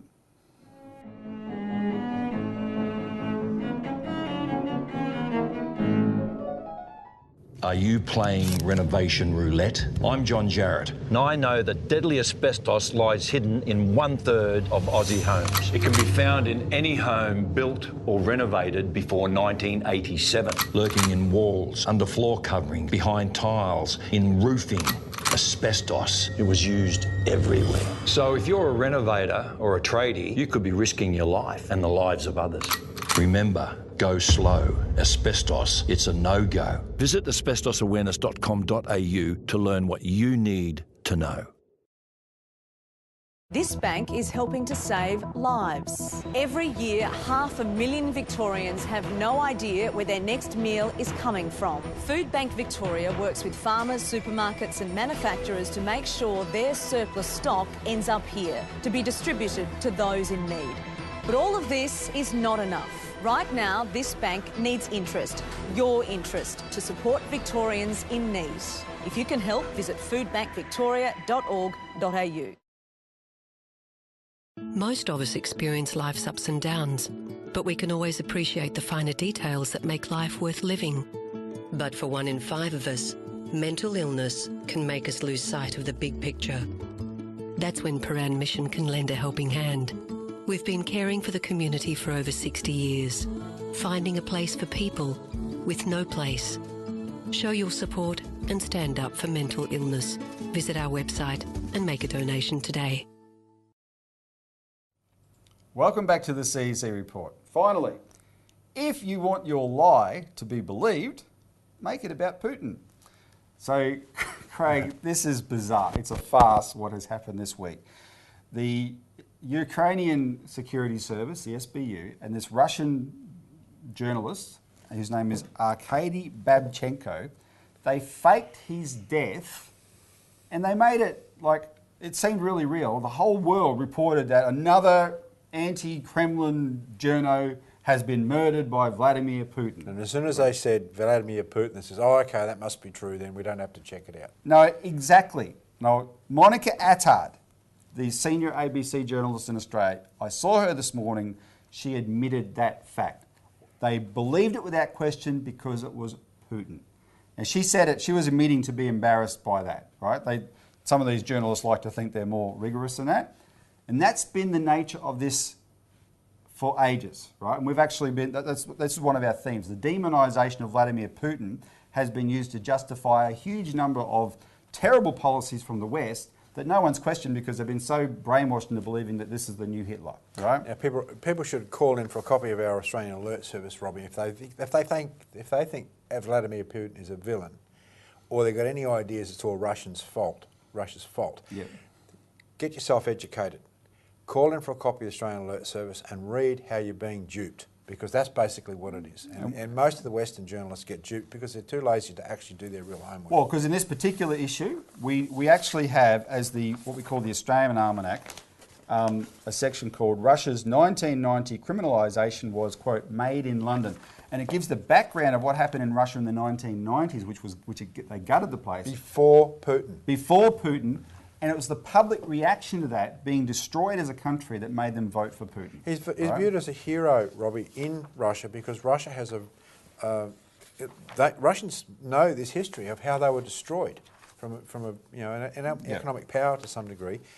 You know, Putin came in and he transformed, changed the destruction of Russia. And he's pushed back against it. Definitely. I just want to put up on the screen, though, just an example of how this farce was accepted without question because of Putin. You see, here's the US Embassy in Ukraine tweeted. And by the way, this tweet is still up on Twitter. They didn't delete it. Another Kremlin critic is assassinated abroad, once again in Ukraine. We offer our deepest condolences to Arkady Babchenko's family and colleagues, and we join the government of Ukraine in support of a full and impartial investigation that will bring those responsible to justice. And then Boris, dear old Boris, he tweeted, the British Foreign Minister, for those who don't know, appalled to see another vocal Russian journalist, Arkady Babchenko, murdered. My thoughts are with his wife and young daughter. We must defend freedom of speech, and it's vital that those responsible are now held to account. And one of the funniest things, Craig, is the Russia haters are saying, oh no, why did they do this? Because now Russia is going to point to this every time they're accused of something. And why shouldn't they? Well, absolutely right. We've spent a lot of time on this show pointing out that almost every accusation made against Russia, there's another side that's not reported, and the only reason people believe the first side, the accusation, is because Putin, right? Yes. And what Putin represents, he is the leader, or one of the leaders of the BRICS countries, Brazil, Russia, India, China and South Africa. They support the development of their countries through infrastructure and spending the money for their people and defending their national sovereignty. And this is what's under attack here. Yep. The fact that he's such a strong leader on this issue means he's got to be brought down in whatever way possible in the eyes of the rest of the world. Otherwise, there will be big problems for the West. Exactly. So learn from this incident. This is how the fake news is done. Craig, thanks for joining us. Yeah, thanks, Robbie. Thanks for the viewer, and tune in next week for more.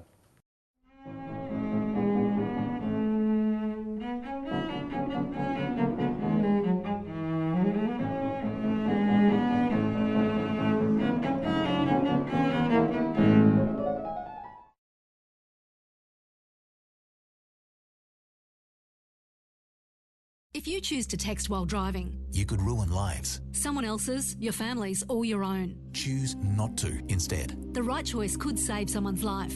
Proud supporters of safety in our community. GMCU and Southern Cross Austereo.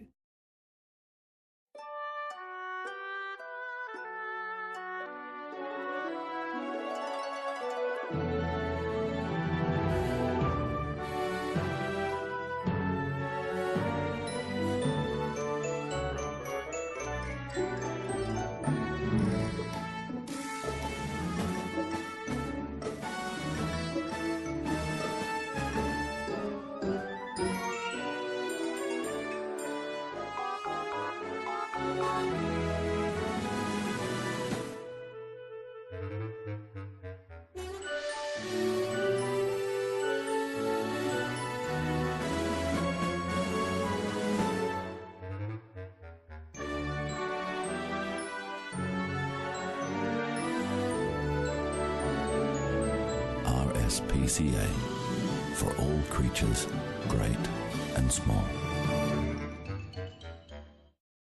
I'm able to dream, I'm able to smile, I'm able to grow, and I'll go the extra mile, one day at a time.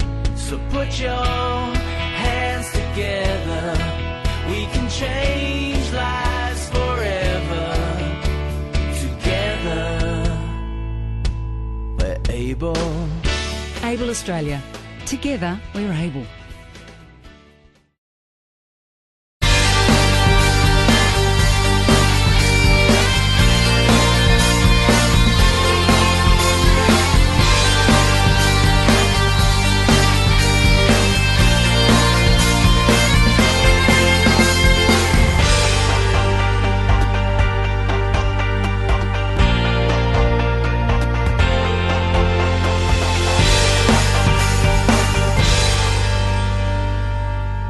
MELfeed.video.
Okay, Sarah, I'm going to order some pathology tests to see how everything's going.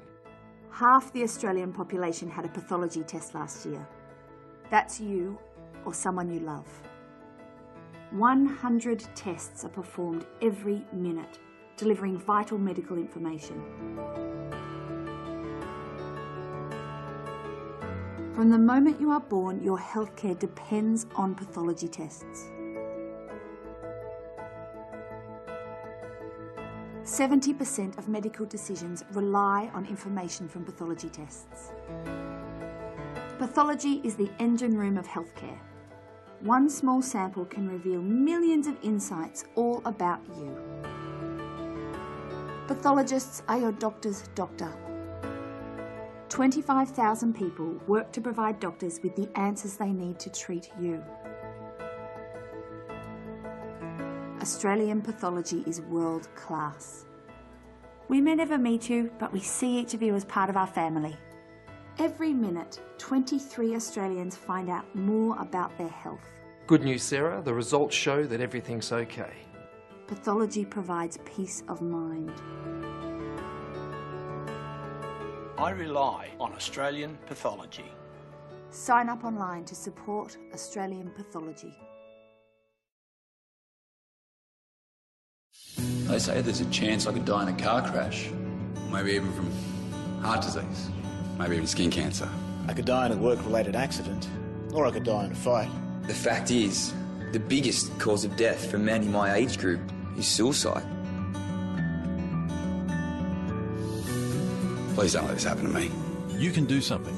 Lifeline believes that suicide is mostly preventable. Help us save lives. Find out what you can do at lifeline.org.au. MELfeed.video is about to close operations for tonight, but we'll be back with you next Wednesday evening. In the meantime, here is a selection of programs that will be seen on our next scheduled web stream. You are welcome to visit our website at MELfeed.video for further details of this project. Until next time, from all of us at MELfeed.video, we wish you a very good night.